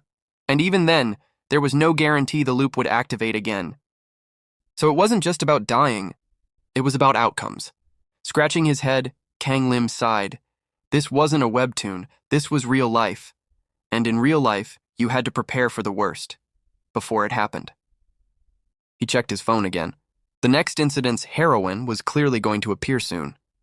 A comment popped up online. Drake 1 is on a losing streak. Rosine is out this time. Nearby, 𝗙ecie looked embarrassed as she asked how it was going. Na Yun casually moved her phone away, saying she'd always liked the webtoons her friend drew. Then she leaned in again and asked if the girl thought it was better than before. Before she could answer, a classmate snatched the phone and asked if she had drawn it herself. Another followed, surprised. Did she really make webtoons? She shook her head and said it wasn't her work, but 𝗙ecie had asked for feedback. The others leaned in, scanning the art, murmuring that it looked interesting and that she seemed talented. Then a classmate appeared, saying the teacher was calling her into the hallway. As she left, she bumped into her friend, who greeted her cheerfully, saying she looked the same as always, then paused. Something was off. She pointed it out gently. You look tired, she said. Your eye bags are lower than usual. Kang Lim blinked, stunned. How could anyone notice something like that? She stepped closer and asked quietly if something dangerous was happening again with the blonde. Last time it had nearly ended badly. He rolled his eyes and said everything was fine. They continued down the corridor. She could help him, if only he told her the truth. But he stayed silent. Waving his hands, he repeated that everything was okay. He couldn't tell her about the webtoon. She'd think he was insane. Changing the subject, he said midterms were coming up. Now that they were in high school, maybe it was time to study seriously. That was when he turned and saw his girlfriend trying to call an ambulance, dialing 911 in a panic. He immediately protested, asking what was so shocking about wanting to study. She turned with a smile and said it was fine. Modern medicine could handle anything. He sighed and asked her not to treat him like he was terminally ill. They kept walking. At least she believed him. Still, Kang Lim lowered his gaze. He didn't want to involve her in any of this. The risks were too great. She hesitated, then spoke again, softly this time. She wanted to help. When she had been struggling, he had helped her. She remembered their first meeting, the reason she hadn't quit drawing webtoons entirely. That reason was him. She stepped closer and said that if he was having a hard time, he didn't have to endure it alone. She was willing to share the burden. They were suddenly standing very close, too close. Kang Lim leaned against the window, his ears heating up. It was embarrassing. Realizing it herself, she jumped back and apologized, saying she'd gotten too emotional. He shook his head and thanked her. She was worried about him. That was all. Rubbing his nose, he admitted she'd already helped him more than she realized. After a brief pause, he asked if she could listen to something that had been bothering him. She agreed. He hesitated, then explained that the teacher had called him regarding their club. There were too few members. He showed her the notice. If they didn't recruit new people within 7 days, the club would be shut down. She listened carefully. One of the brown-haired boys scoffed, calling the administration dark church bastards for using such cruel tactics.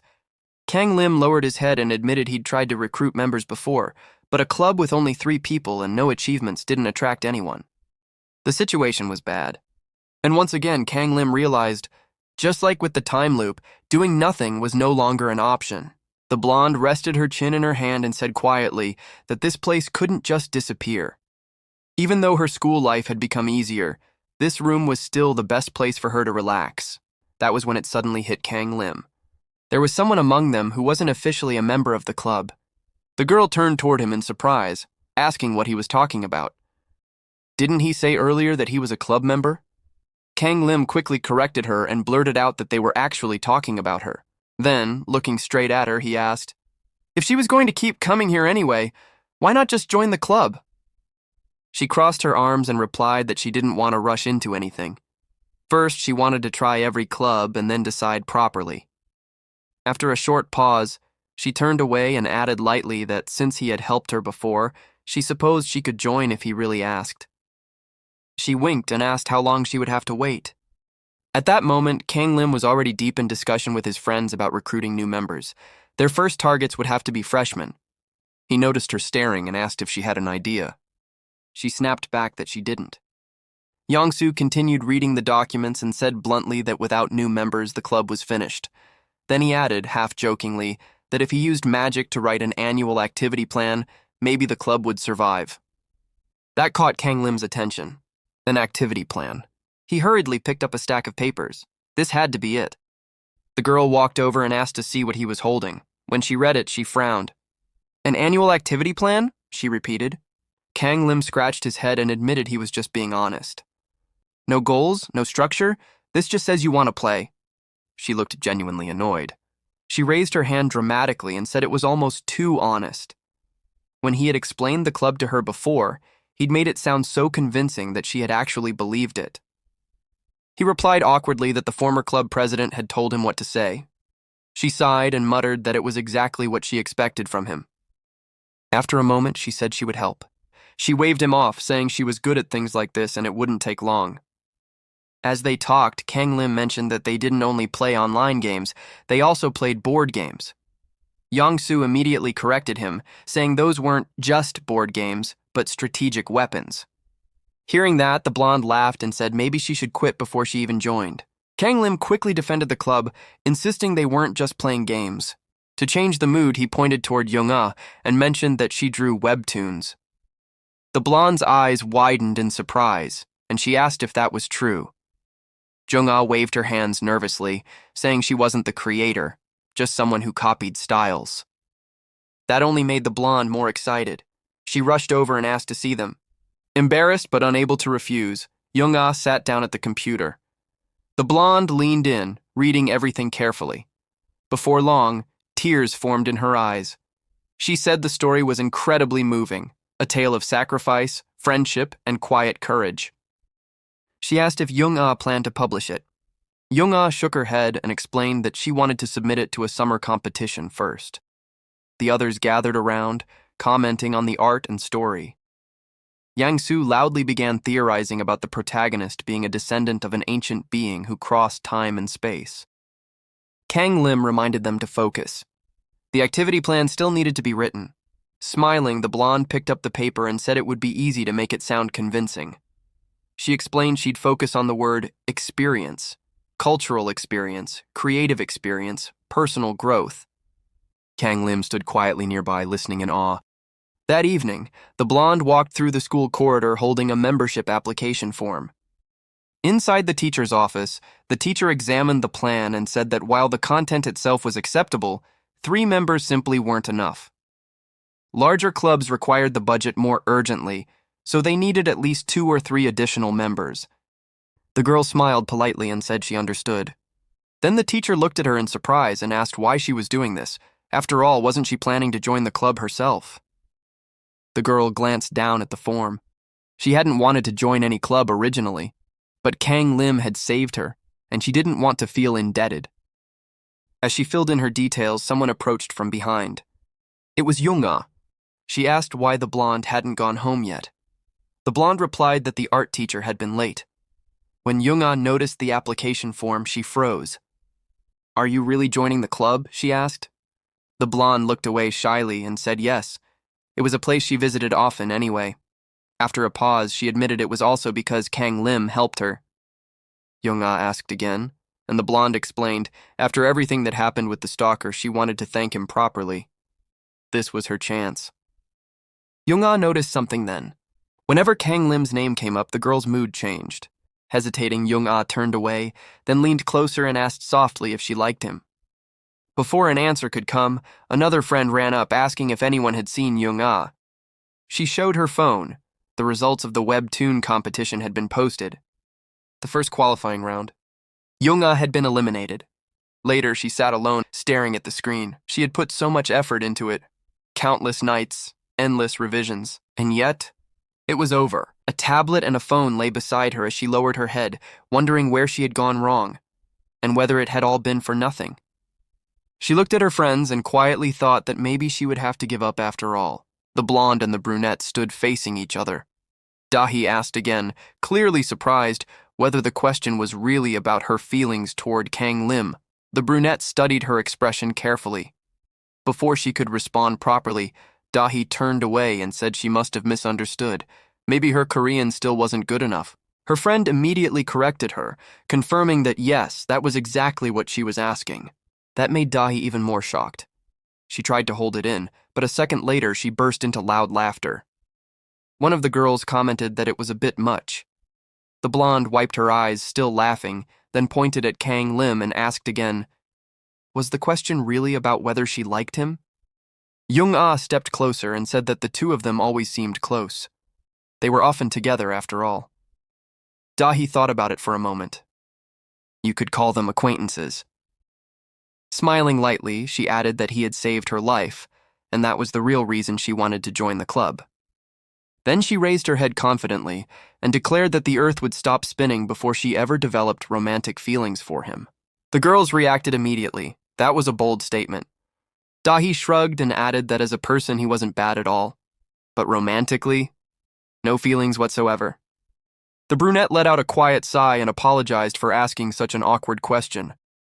𝗙cie waved it off, saying everything was fine, and laughed again.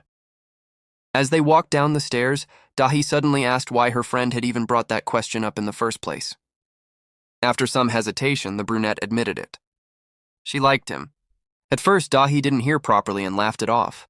Then she stopped mid-step, turned around, and asked again, was that really true? The brunette nodded, completely embarrassed. 𝗙cie grabbed her by the shoulders in disbelief and started questioning her rapidly. Why him? Was it because he was secretly rich? A conglomerate heir? The answer was no.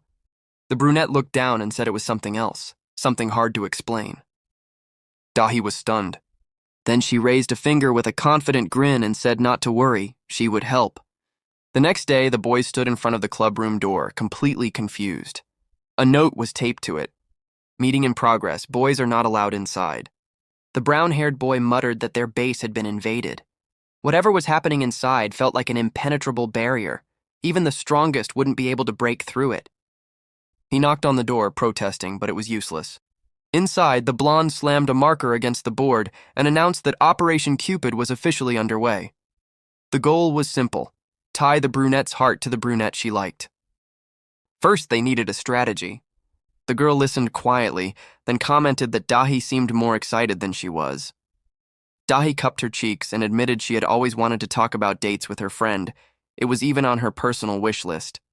She quickly clarified that she wasn't joking. In fact, she had zero dating experience herself. That's why she had invited an expert. Before anyone could ask who that was, the door opened. Noun appeared. She said she heard what was happening and ran over immediately. The girl stared at her, confused, then realized, of course, they had met through the theater club. Noun lowered her head dramatically and said that at last her dear friend had discovered love. Until now, it had been a lonely battle. She grabbed a marker and wrote boldly on the board, Chapter 1, Love and the Keeper. The blonde clapped happily. The brunette, however, muttered that this all sounded like the girls just wanted to have fun. Noun turned around calmly and said there was an old saying, love is war. If you know both your enemy and yourself, victory is guaranteed. She then asked the most important question. What exactly did she like about Kang Lim? The brunette blushed deeply and answered hesitantly. There were many things. First of all, wasn't he kind of cute? She looked down and added that he was attentive, and his sense of humor, though strange, was comforting. Dahi raised her hand suddenly, stopping her mid-sentence. She looked genuinely confused and said she must have misunderstood something again. Wasn't there another student with the same name? Maybe the one from the Cultural Experience Club? Everyone stared at her. Noun shook her head and said the name was unique. There was no one else in the school with it. The realization hit all at once. The brunette quickly added that she didn't think he liked her that way. Embarrassed, she said she wasn't as pretty as the others. The girls immediately shut that down. Beauty standards were different for everyone. One of them dragged over a chair and declared that this situation required proper guidance, dating counseling. She announced dramatically that chapters 2 through 10 normally cost a fortune.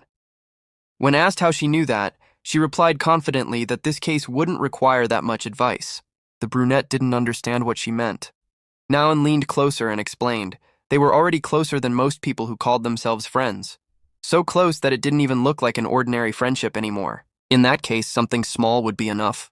Dahi nodded thoughtfully and simplified it. If there was a reason, they could go somewhere together. Or give something. The brunette shook her head frantically, completely flustered. That was when the brunette opened her briefcase. Her friend stared and asked if she really still carried it around. After rummaging through it, the girl pulled out a handful of candy and held it up uncertainly. The blonde suddenly leaned closer and asked what the brunette was holding. Chocolate? She asked, surprised.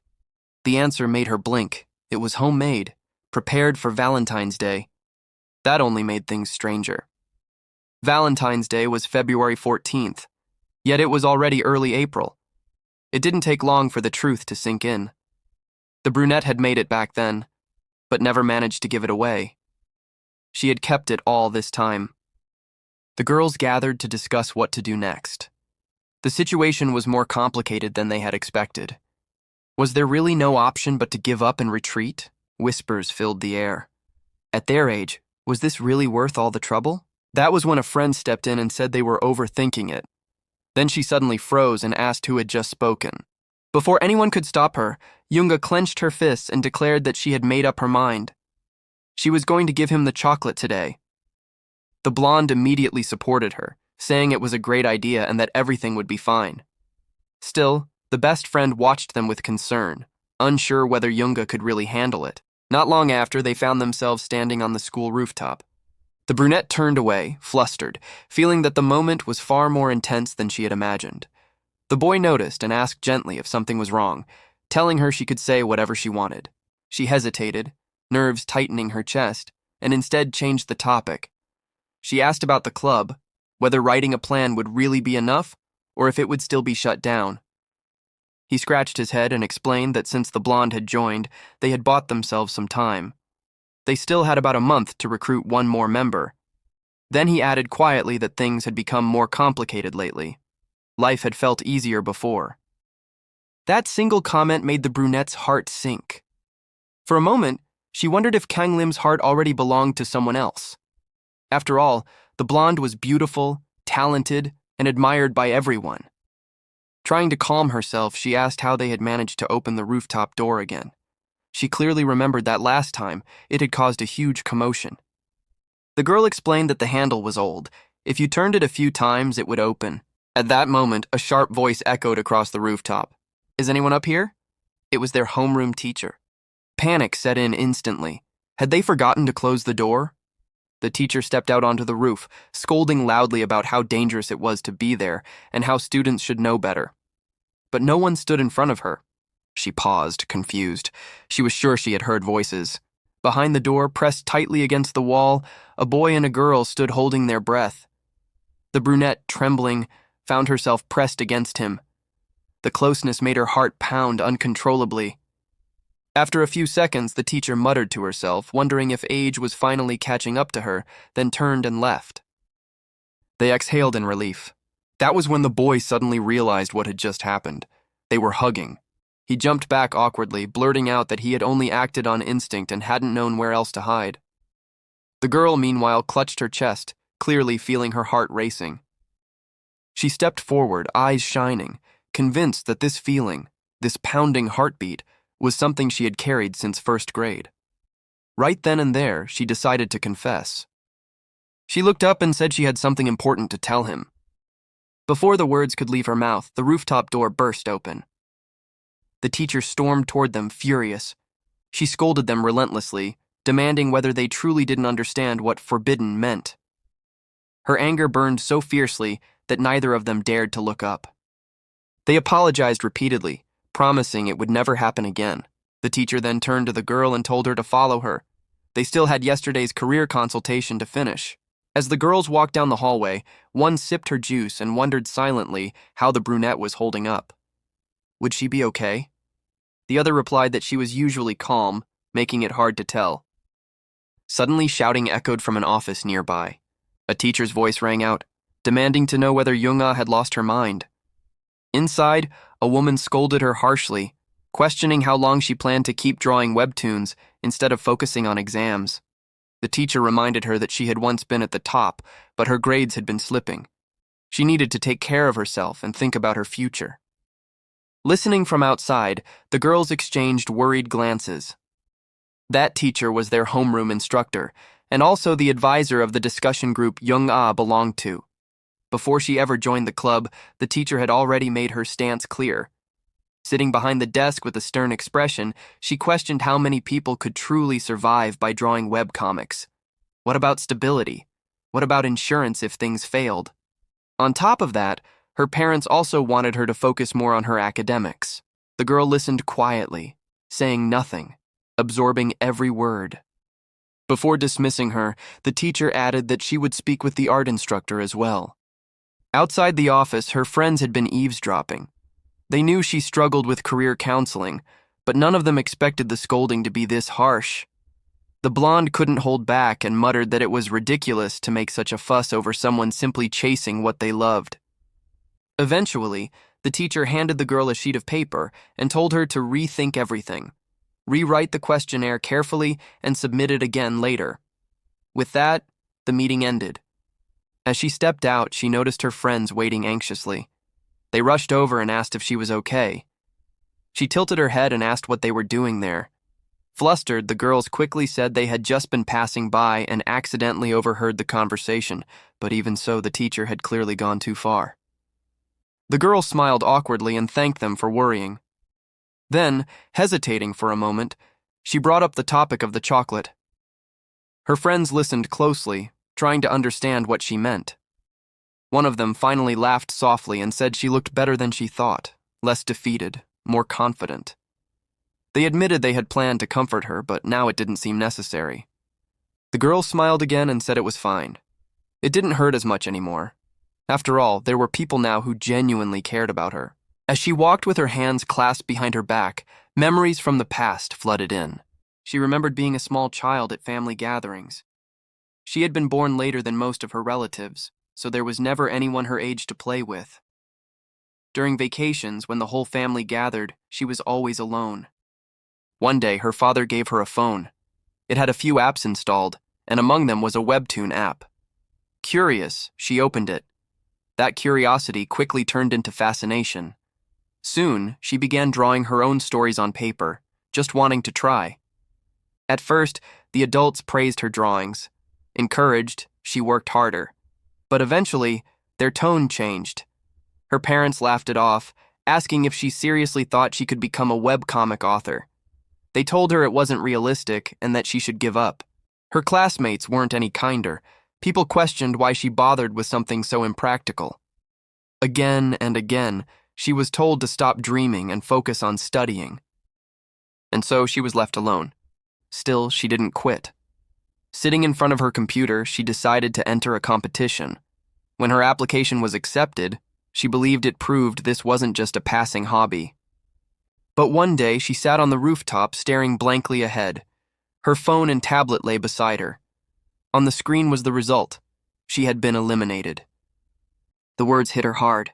Maybe this was it. Maybe she really had to give up now. She hugged her knees, telling herself it had only ever been a hobby anyway. How could she make a living from something like this?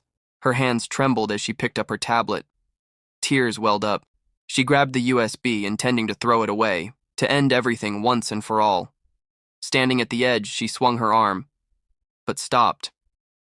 She couldn't do it. A strong gust of wind suddenly swept across the rooftop.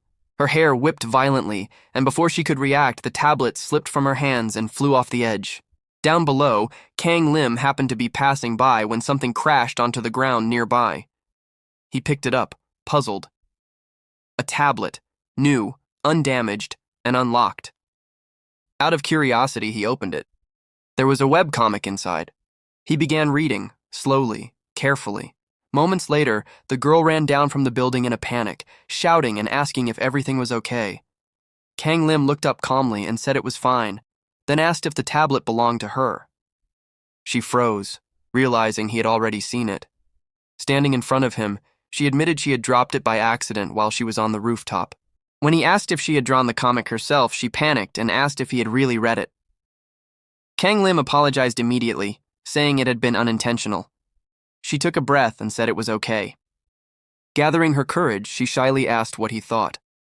He scratched his head and answered honestly. He said the main character felt a bit disappointing at first, like someone stuck in the past, solving problems in an old-fashioned way. It had been hard to immerse himself since he wasn't familiar with stories like this. Then he raised his hand and added that the setting was unique and refreshing. Because of that, the opening greeting in the first episode felt slightly confusing. He suggested that introducing it through character dialogue might work better. She listened without interrupting. As he continued, he mentioned that rearranging the order of events, especially moving part of the third episode earlier, could grab readers' attention more effectively. If done well, he believed readership could increase dramatically. That was when he noticed tears falling. He panicked, waving his hands and apologizing repeatedly, thinking he had upset her. But that wasn't it. Through her tears, she told him she had failed the competition. Kang Lim stepped back, stunned. She looked at him, crying openly now, and said she didn't want to quit. She couldn't give up, not yet. Her sobs grew heavier. He didn't know what to say. He stumbled over his words, trying to comfort her, insisting that the main character wasn't bad at all, and that her story still had value. And for the first time that day, she wasn't alone when she cried. Meeting him that day changed everything. As she walked down the hallway, the girl realized that ever since that moment, she had never truly given up on comics. She stepped into the club room and froze. The brunette was already sitting at the table. Wasn't today supposed to be the day he didn't come to school? He looked up and said he still felt bad about what happened earlier, about getting caught by the teacher on the rooftop. Then he asked what had gone on in the teacher's office. She almost laughed. Her mind flashed back to the awkward conversation about why she liked him, and she realized that maybe it was exactly this side of him that drew her in. She reached into her bag, brushed it off as no big deal, and quietly held something out to him. Chocolate. He took the bag, looked inside, and asked what it was. When he heard it was chocolate, his face brightened. She watched him closely. After a moment, she stepped nearer and asked how it tasted. He smiled and said it was delicious, then asked where she bought it. When she replied that she made it herself, he paused. She made it? The thought hit him all at once. Homemade chocolate, a girl giving it to a guy. His mind raced through everything that had happened recently. His ears burned red. No way, I'm misunderstanding this. He shook his head hard, convincing himself he was being ridiculous. It wasn't Valentine's Day. This was just chocolate, nothing more. Suddenly, he jumped up and said everything was fine. maybe a little too loudly. As he moved, he tripped over a chair. The candies flew everywhere, and he stumbled forward, crashing straight into her. They both fell. Lying beneath him, she looked up and softly asked if he liked it. His brain short-circuited. He scrambled to his feet, waving his arms wildly, saying it was sweet, filling, and melted perfectly in his mouth. He even added that it tasted better than store-bought chocolate. She giggled, embarrassed but pleased. Then she looked straight at him. For a brief second, her hands trembled. She wanted to say everything right then, but she couldn't. Not yet. Someday, she promised herself, she would tell him how she really felt. Smiling gently, she said she'd keep making it for him, so he'd better pay close attention. He stared at her, completely confused. She laughed it off and changed the topic, asking if he had checked the comic edits she'd made. He raised both hands and said everything was fine. A robot animation flashed across the screen, followed by a bright notification announcing a rank promotion. The blonde jumped to her feet, throwing her arms into the air in excitement. She had finally reached platinum. The room instantly erupted. Her classmates crowded around her in disbelief. Reaching platinum in less than 20 matches wasn't normal. That wasn't luck. It was pure talent. Grinning proudly, the blonde turned to her friend and told her to wait just a little longer. She promised she'd catch up soon so they could queue together. Her friend smiled back, clearly excited by the idea. Off to the side, the brunette sighed in frustration. He muttered that he was still stuck at gold rank, and if it weren't for that troll in his last match, he would have ranked up too. Why did he always end up with inexperienced teammates? The blonde glanced back at him and casually shot him down, saying maybe the problem wasn't his team, maybe it was his gameplay. That comment immediately triggered protests. Changing the subject, the blonde turned to 𝗖cie, who was also platinum, and invited him to play together sometime. He adjusted his glasses calmly and accepted, calling it an alliance between comrades. Another classmate approached and praised the blonde, asking how she had managed to improve so quickly, despite barely having time to play because of her busy schedule. The blonde explained that she didn't grind endlessly, she studied. In her free moments, she watched YouTube videos and learned from them. Kang Lim listened quietly from the side. The blonde continued, saying she didn't just copy what she saw blindly. She analyzed strategies, adapted them, and found shortcuts to climb faster. Of course, following tutorials didn't guarantee success, but it gave her a strong foundation. She then grabbed the mouse and opened a channel she watched frequently. The room went silent. It was 𝗏𝗏𝗍𝗏's channel. Everything suddenly made sense. 𝗏𝗏 turned around in shock and asked if 𝗏𝗏𝗍𝗏 was really that famous. The answer came immediately. She wasn't just famous, she was legendary.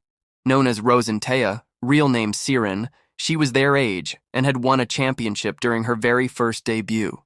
A prodigy, one of the best players in the scene. Players in 𝗏𝗏𝗏. A woman holding a trophy flashed on the screen, a rare female pro gamer who had risen to global fame.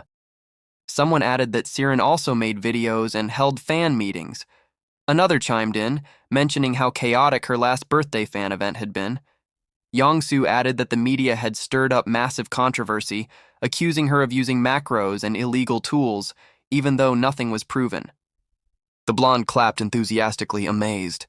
They were the same age? She said she'd definitely watch 𝗙cie's matches next time. Then 𝗏𝗏𝗏 spoke up, lowering her voice. 𝗙cie had gone quiet recently. She hadn't appeared in public, and no one knew why.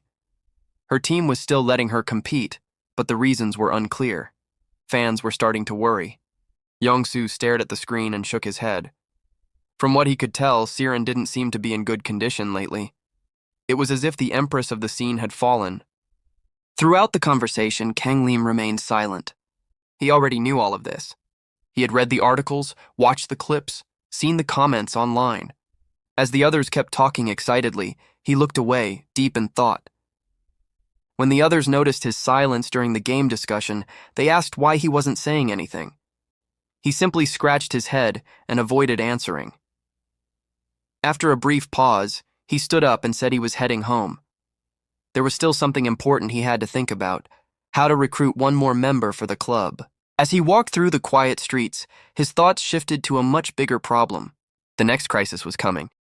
This time, the one in danger wasn't 𝗏𝗏𝗏, it was 𝗙cie, the second heroine. If he failed to act, a serious incident would unfold. She would be accused of match-fixing and score manipulation, and once that rumor spread, her career would be destroyed overnight. He clenched his fists. After everything he had learned, it was obvious she wasn't guilty. There were few players as dedicated and sincere as her. Just like with Dahi's stalker incident, this case would spiral out of control if left alone. He replayed the events from the story in his mind. Suspicion would rise. Desperate to clear her name, 𝗔 would contact a broker to uncover the truth behind the accusations. That was when she was supposed to meet the main character. They would end up sitting on the ground together after everything went wrong, and from that chance encounter, their relationship would slowly begin. That incident, the account manipulation case, was the very starting point of their story. He stopped walking. It should happen here. Right in front of him was a 𝗙ecie cafe, the place 𝗔 often visited. He quickly compared today's date with the competition timeline he remembered. Everything matched. It's today. All that was left was to wait for the moment she appeared. He took a position nearby, hiding behind a pole, carefully recreating the scene in his head just as it happened in the story. But one uneasy thought refused to leave him. No matter how accurately he tried to follow the original plot, things always changed. Because he wasn't the main character. The stalker incident had proven that. It had been brutal, exhausting, and nothing like the clean resolution shown in the comic. Still, if he could use his knowledge wisely, maybe he could resolve the situation faster, even if it meant deviating from the story. So he decided to try. He leaned forward, exhaled, and told himself to stay patient. Hours passed. Night fell and the street grew quiet. His legs ached and fatigue crept in. Eventually, he realized something was wrong. 𝗔 hadn't shown up. He bent forward, resting his hands on his knees. This is the difference between fiction and reality. Maybe the timing had changed. Maybe the scene wouldn't unfold exactly the same way. Tired of waiting, he thought it might be better to step inside the 𝗙cie cafe and kill some time. At least it was warm. As he walked closer, he suddenly bumped into someone. He apologized immediately. The girl brushed past him and said it was fine. But the moment he turned around, his heart skipped. That hair. He was sure of it. It was 𝗔. She looked different, wearing a cap and glasses, clearly trying not to stand out. His suspicion deepened. Was she disguising herself because she was about to meet the broker? If things went wrong, she could be framed, or worse, arrested. He began following her from a distance, carefully. She stopped near a bus stop in front of the 𝗙cie cafe and checked the time. According to the message she'd received, she was supposed to meet someone here at 7:00 p.m. This was it. The moment he had been waiting for. She had been told to meet a man wearing a white hat. Instead, an elderly woman was sitting at the bus stop staring at her in confusion and asking what she was talking about. It was obvious at a glance, this wasn't the broker. Just an ordinary grandmother who had nothing to do with any secret meeting. 𝗔 adjusted her glasses and tried to speak carefully, but one look at the woman's face told her everything. She didn't understand a single word. The old woman simply blinked, clearly confused by the situation. A man sitting nearby clicked his tongue and muttered that last time it was a reporter, and now it was some kid. He turned towards 𝗔 and said flatly that she was wasting her time. The woman had nothing to do with any deal, and 𝗔 should stop bothering her. That was when 𝗔 turned toward him and asked directly if he was the broker. The man crushed his cigarette under his shoe and scoffed. He said she'd already wasted enough of his time. Time was money after all. He warned her that she should consider herself lucky there were security cameras around. Otherwise, things would have ended far worse for her. With that, he tried to walk away. Panicking, 𝗔 reached out and told him to wait. Focused entirely on stopping the man, she failed to notice someone else moving. That was the moment he acted. The boy ran forward and collided with her head-on. A sharp scream echoed through the street. Her glasses flew off and shattered against the pavement. 𝗔 fell hard, clutching her head in shock. She looked up in confusion, asking why he had suddenly appeared out of nowhere. Flustered, he immediately apologized and reached out to help her up, asking if she was hurt. She brushed it off impatiently, saying she had simply bumped into him and didn't have time for this. She stared at him sharply, as if questioning whether he had done it on purpose. Kneeling there, the boy tried to calm himself. This is fine. This scene exists in the story. He remembered it clearly. The fall, the interruption, the meeting. In the comic, this was where the main character spoke up. If he followed those words exactly, everything should work out. The gamer-looking man nearby glanced at him and asked what his problem was. Did he have some business with her? Without thinking, the boy raised his hand and said that he didn't know all the details, but he wanted to help.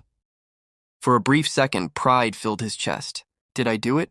Did I finally follow the plot correctly? But Siren's reaction shattered that illusion. She stared at him, confused rather than relieved, and asked what he was even talking about. What help? Who was he supposed to be? She stepped closer, her expression sharp and guarded. How could someone claim they wanted to help a stranger they had just met? Did he think he was some kind of movie protagonist? The words hit him like a slap. This wasn't how it happened in the comic. The situation was the same, but her response was completely different. He froze, shame creeping in. He had repeated the main character's lines perfectly, yet they sounded hollow coming from him. That was when he finally understood. The problem wasn't the words. It was him. He wasn't the main character, and no matter how accurately he followed the script, the world would never respond the same way.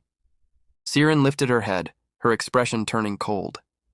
She told the boy bluntly that he was acting strangely and should stop interfering in her business. With that, she turned and ran off without looking back. The boy stood frozen, unable to understand what had just happened, and then everything shifted. In the next instant, he found himself back inside the club room. The girls looked at him in confusion, asking what had happened this time. He stepped aside and let out a hollow laugh, almost ridiculous in its emptiness. After a moment, he muttered that he'd simply been reminded how cruel reality could be. Once again, he was walking alone through the streets. Lowering his head, he reflected on what had gone wrong. Just as he suspected, repeating the main character's actions wasn't enough. If he wanted to change the outcome, he needed a completely different approach. His gaze drifted to a shop window beside him. Caps on display, 2 for 1. A slow smile crept onto his face. He straightened his tie. All right, let's do this properly. Later that evening, he returned to the same area. According to the story, Siren would arrive around 7 p.m., and the broker would already be nearby. If that was true, then the man had to be somewhere close. He spotted him sitting on a bench. White hat, sunglasses, no doubt about it. Now his goal was simple: make the broker leave before Siren ever showed up. The boy crouched briefly, steadying his breathing, then walked past the man while pretending to be on the phone. Speaking loudly on purpose, he mentioned account manipulation, evidence, and recording everything on video. He even added something about negotiating fair compensation. The man stiffened. With an irritated sigh, he muttered that it was happening again, stood up, and left without another word. The boy smiled faintly. One problem solved. Next, he approached the elderly woman waiting at the bus stop and politely asked if she had called a taxi. Before she could respond, he stepped in smoothly, claiming it was his ride. He gathered her belongings, offered to pay for the taxi himself, and helped her inside. After thanking him, the woman drove away. He checked the time. Almost 7 p.m. Sitting back down on the bench, he opened his bag and pulled out a large white cap, placing it firmly on his head. Preparations complete. Moments later, Siren arrived. She slowed when she saw him, exactly where the message had said he'd be. A man in a white hat, waiting at the bus stop in front of the cafe. This had to be the broker. She stepped closer and told him there was no point staying silent. From the messages, it was obvious he was involved in the manipulation scandal, and she needed answers. The boy raised his head in surprise and asked gently if she was talking to him. That response caught her off guard. He stood up and asked if she wasn't Siren, the player. He tilted his head, confused by her disguise, the glasses, the mask. Her voice and hair were unmistakable. Now it was Siren's turn to hesitate. Was this really the broker? Before she could decide, the boy pulled out his phone and showed her something unexpected, her own YouTube channel. He introduced himself as a fan who watched all her streams. Stunned, Siren slowly removed her glasses. Embarrassed, she apologized, admitting she had mistaken him for someone else. The boy reacted dramatically, acting shocked. Didn't she just mention manipulation? Wasn't this turning into a massive scandal? He waved his phone, muttering about falsified results and how serious the situation was becoming. Panicking, 𝗙cie quickly covered his mouth with her hand and told him to stop. She stepped closer, insisting it wasn't like that at all. Awkwardly, he pulled back and asked again what she meant. She rubbed her eyes and admitted that everything was complicated. Too complicated to explain out in the open. After a moment, she told him to follow her. She'd explain everything on the way. They ended up inside a PC cafe. Taking seats at neighboring computers, the boy asked why they came here. He thought she'd want somewhere quieter. 𝗙cie replied honestly that she didn't know any other place. Besides, since he was a student too, it felt less awkward. When he told her he was the same age as her, she visibly relaxed. That explained his casual way of speaking. He apologized, offering to be more formal if she preferred, but she waved it off. Instead, she reached out and asked for a piece of paper. Confused, he handed one over. She smiled and said she'd give him an autograph. He thanked her sincerely. The waiter soon arrived, setting a bowl of sweet black soy ramen and a cold cola on the table before politely stepping away. 𝗙cie snapped her chopsticks apart without hesitation and explained that she'd rushed out right after her match, leaving her no time to eat. Clearly starving, she dug in immediately. Kang Lim watched quietly as she ate with real appetite. Noticing his gaze, she glanced up and asked why he was staring at her like that. Caught off guard, he replied awkwardly that she just made the food look unusually delicious. She paused, then casually slid the bowl toward him and offered him a taste, saying the ramen here was especially good. According to her, they even measured the water precisely to perfect the flavor. He quickly leaned back and declined with a small laugh, thanking her and reminding her that she'd promised to explain what was really going on. 𝗙cie set her chopsticks down and lowered her head slightly. She told him she wanted to clear everything up properly so there would be no misunderstandings. First of all, she made it clear. She had never been involved in any kind of match manipulation. What she wanted was to uncover the truth behind it. After a pause, she asked if he'd heard about the newcomers in the scene. Kang Lim tilted his head and asked if she meant trainees who were being prepared before their official debut. She nodded. Their team interacted with those trainees often, training together, hanging out, even helping them improve. There was a dorm nearby, so they saw each other almost every day. She recalled something strange she'd witnessed the previous month. One evening, she'd gone into the dorm and happened to check a public computer. That's when she noticed an email left open on the screen, something that immediately unsettled her. The message talked about a fixed match. As she carefully read through it, her hands trembled. The email clearly mentioned money in exchange for deliberately losing a game. Rage surged through her, so strong she felt like she might explode on the spot. She stared at the screen, unsure what to do next. After a moment, she stormed down the hallway and went straight to confront them. When she opened the door, the players turned toward her with smiles, casually asking if she'd watched the broadcast and thanking her for helping them win. In that instant, she realized it was already too late. Whatever was happening was far bigger than she expected. She lowered her eyes and admitted she'd been scared. Too scared to confront them then and there. Kang Lim listened closely, studying her face.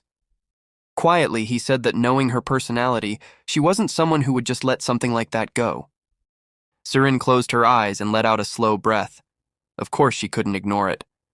That night, she went straight to the team captain and told him everything, but by then, the email was gone, completely deleted. No evidence remained. She remembered the captain's calm but dismissive response. He told her firmly that no one on their team would ever do something like that. As she recalled it, Kang Lim imagined the captain's expression, cold, confident, and disturbingly convincing. Still eating slowly, 𝗙cie continued. Even after that, she couldn't let it go. The anger lingered, making it impossible for her to focus during matches.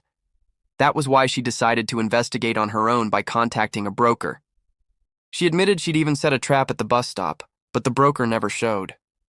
Most likely, he'd already realized she was onto him.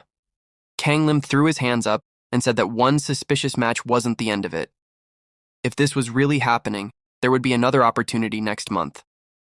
Something could still be done, whether exposing it online or taking another route. He added that if she wanted to stop it quietly, that option existed too. She looked at him carefully and asked a simple question. Did he believe her? He blinked in surprise and asked why she'd even doubt that. 𝗙cie turned away slightly and admitted that no one else had believed her. She'd tried telling others, but everyone brushed it off, insisting it couldn't be true. Then she looked him straight in the eyes and said something unexpected. What shocked her the most wasn't the situation itself, but the fact that someone she'd just met believed her without hesitation. For a moment, the two of them just sat there in silence. Kang Lim scratched the back of his head awkwardly and said that, like he mentioned before, he was simply her fan. That answer left 𝗖ṛijn stunned. He turned his gaze aside and continued quietly. He knew how devoted she was to the game, and for someone who admired her from the sidelines, doubting her integrity would be more insulting than anything else.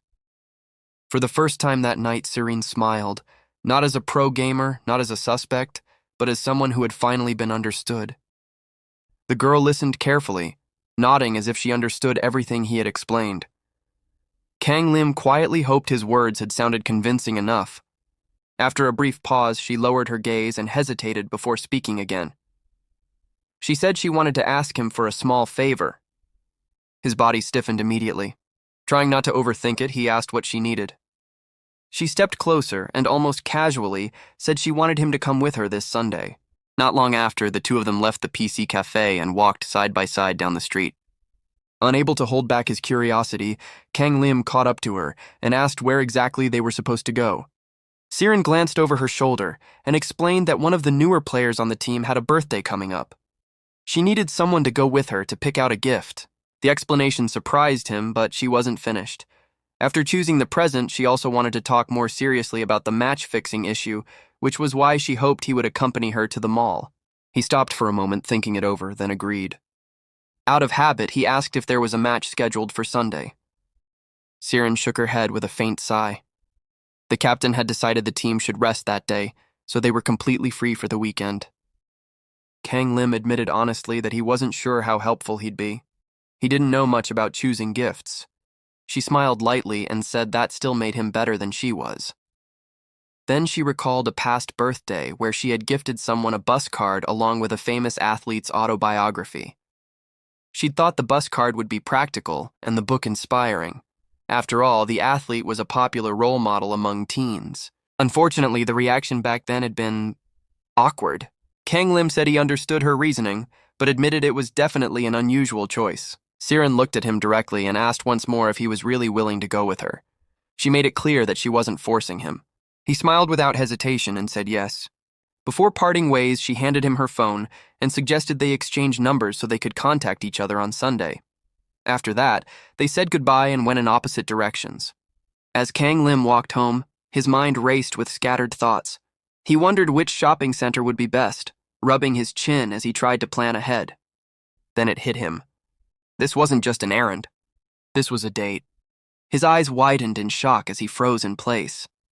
He realized that after spending so much time thinking in terms of comics and scenarios, he'd completely failed to notice the obvious. Meeting a girl alone on a day off counted as a date. His fist clenched in excitement.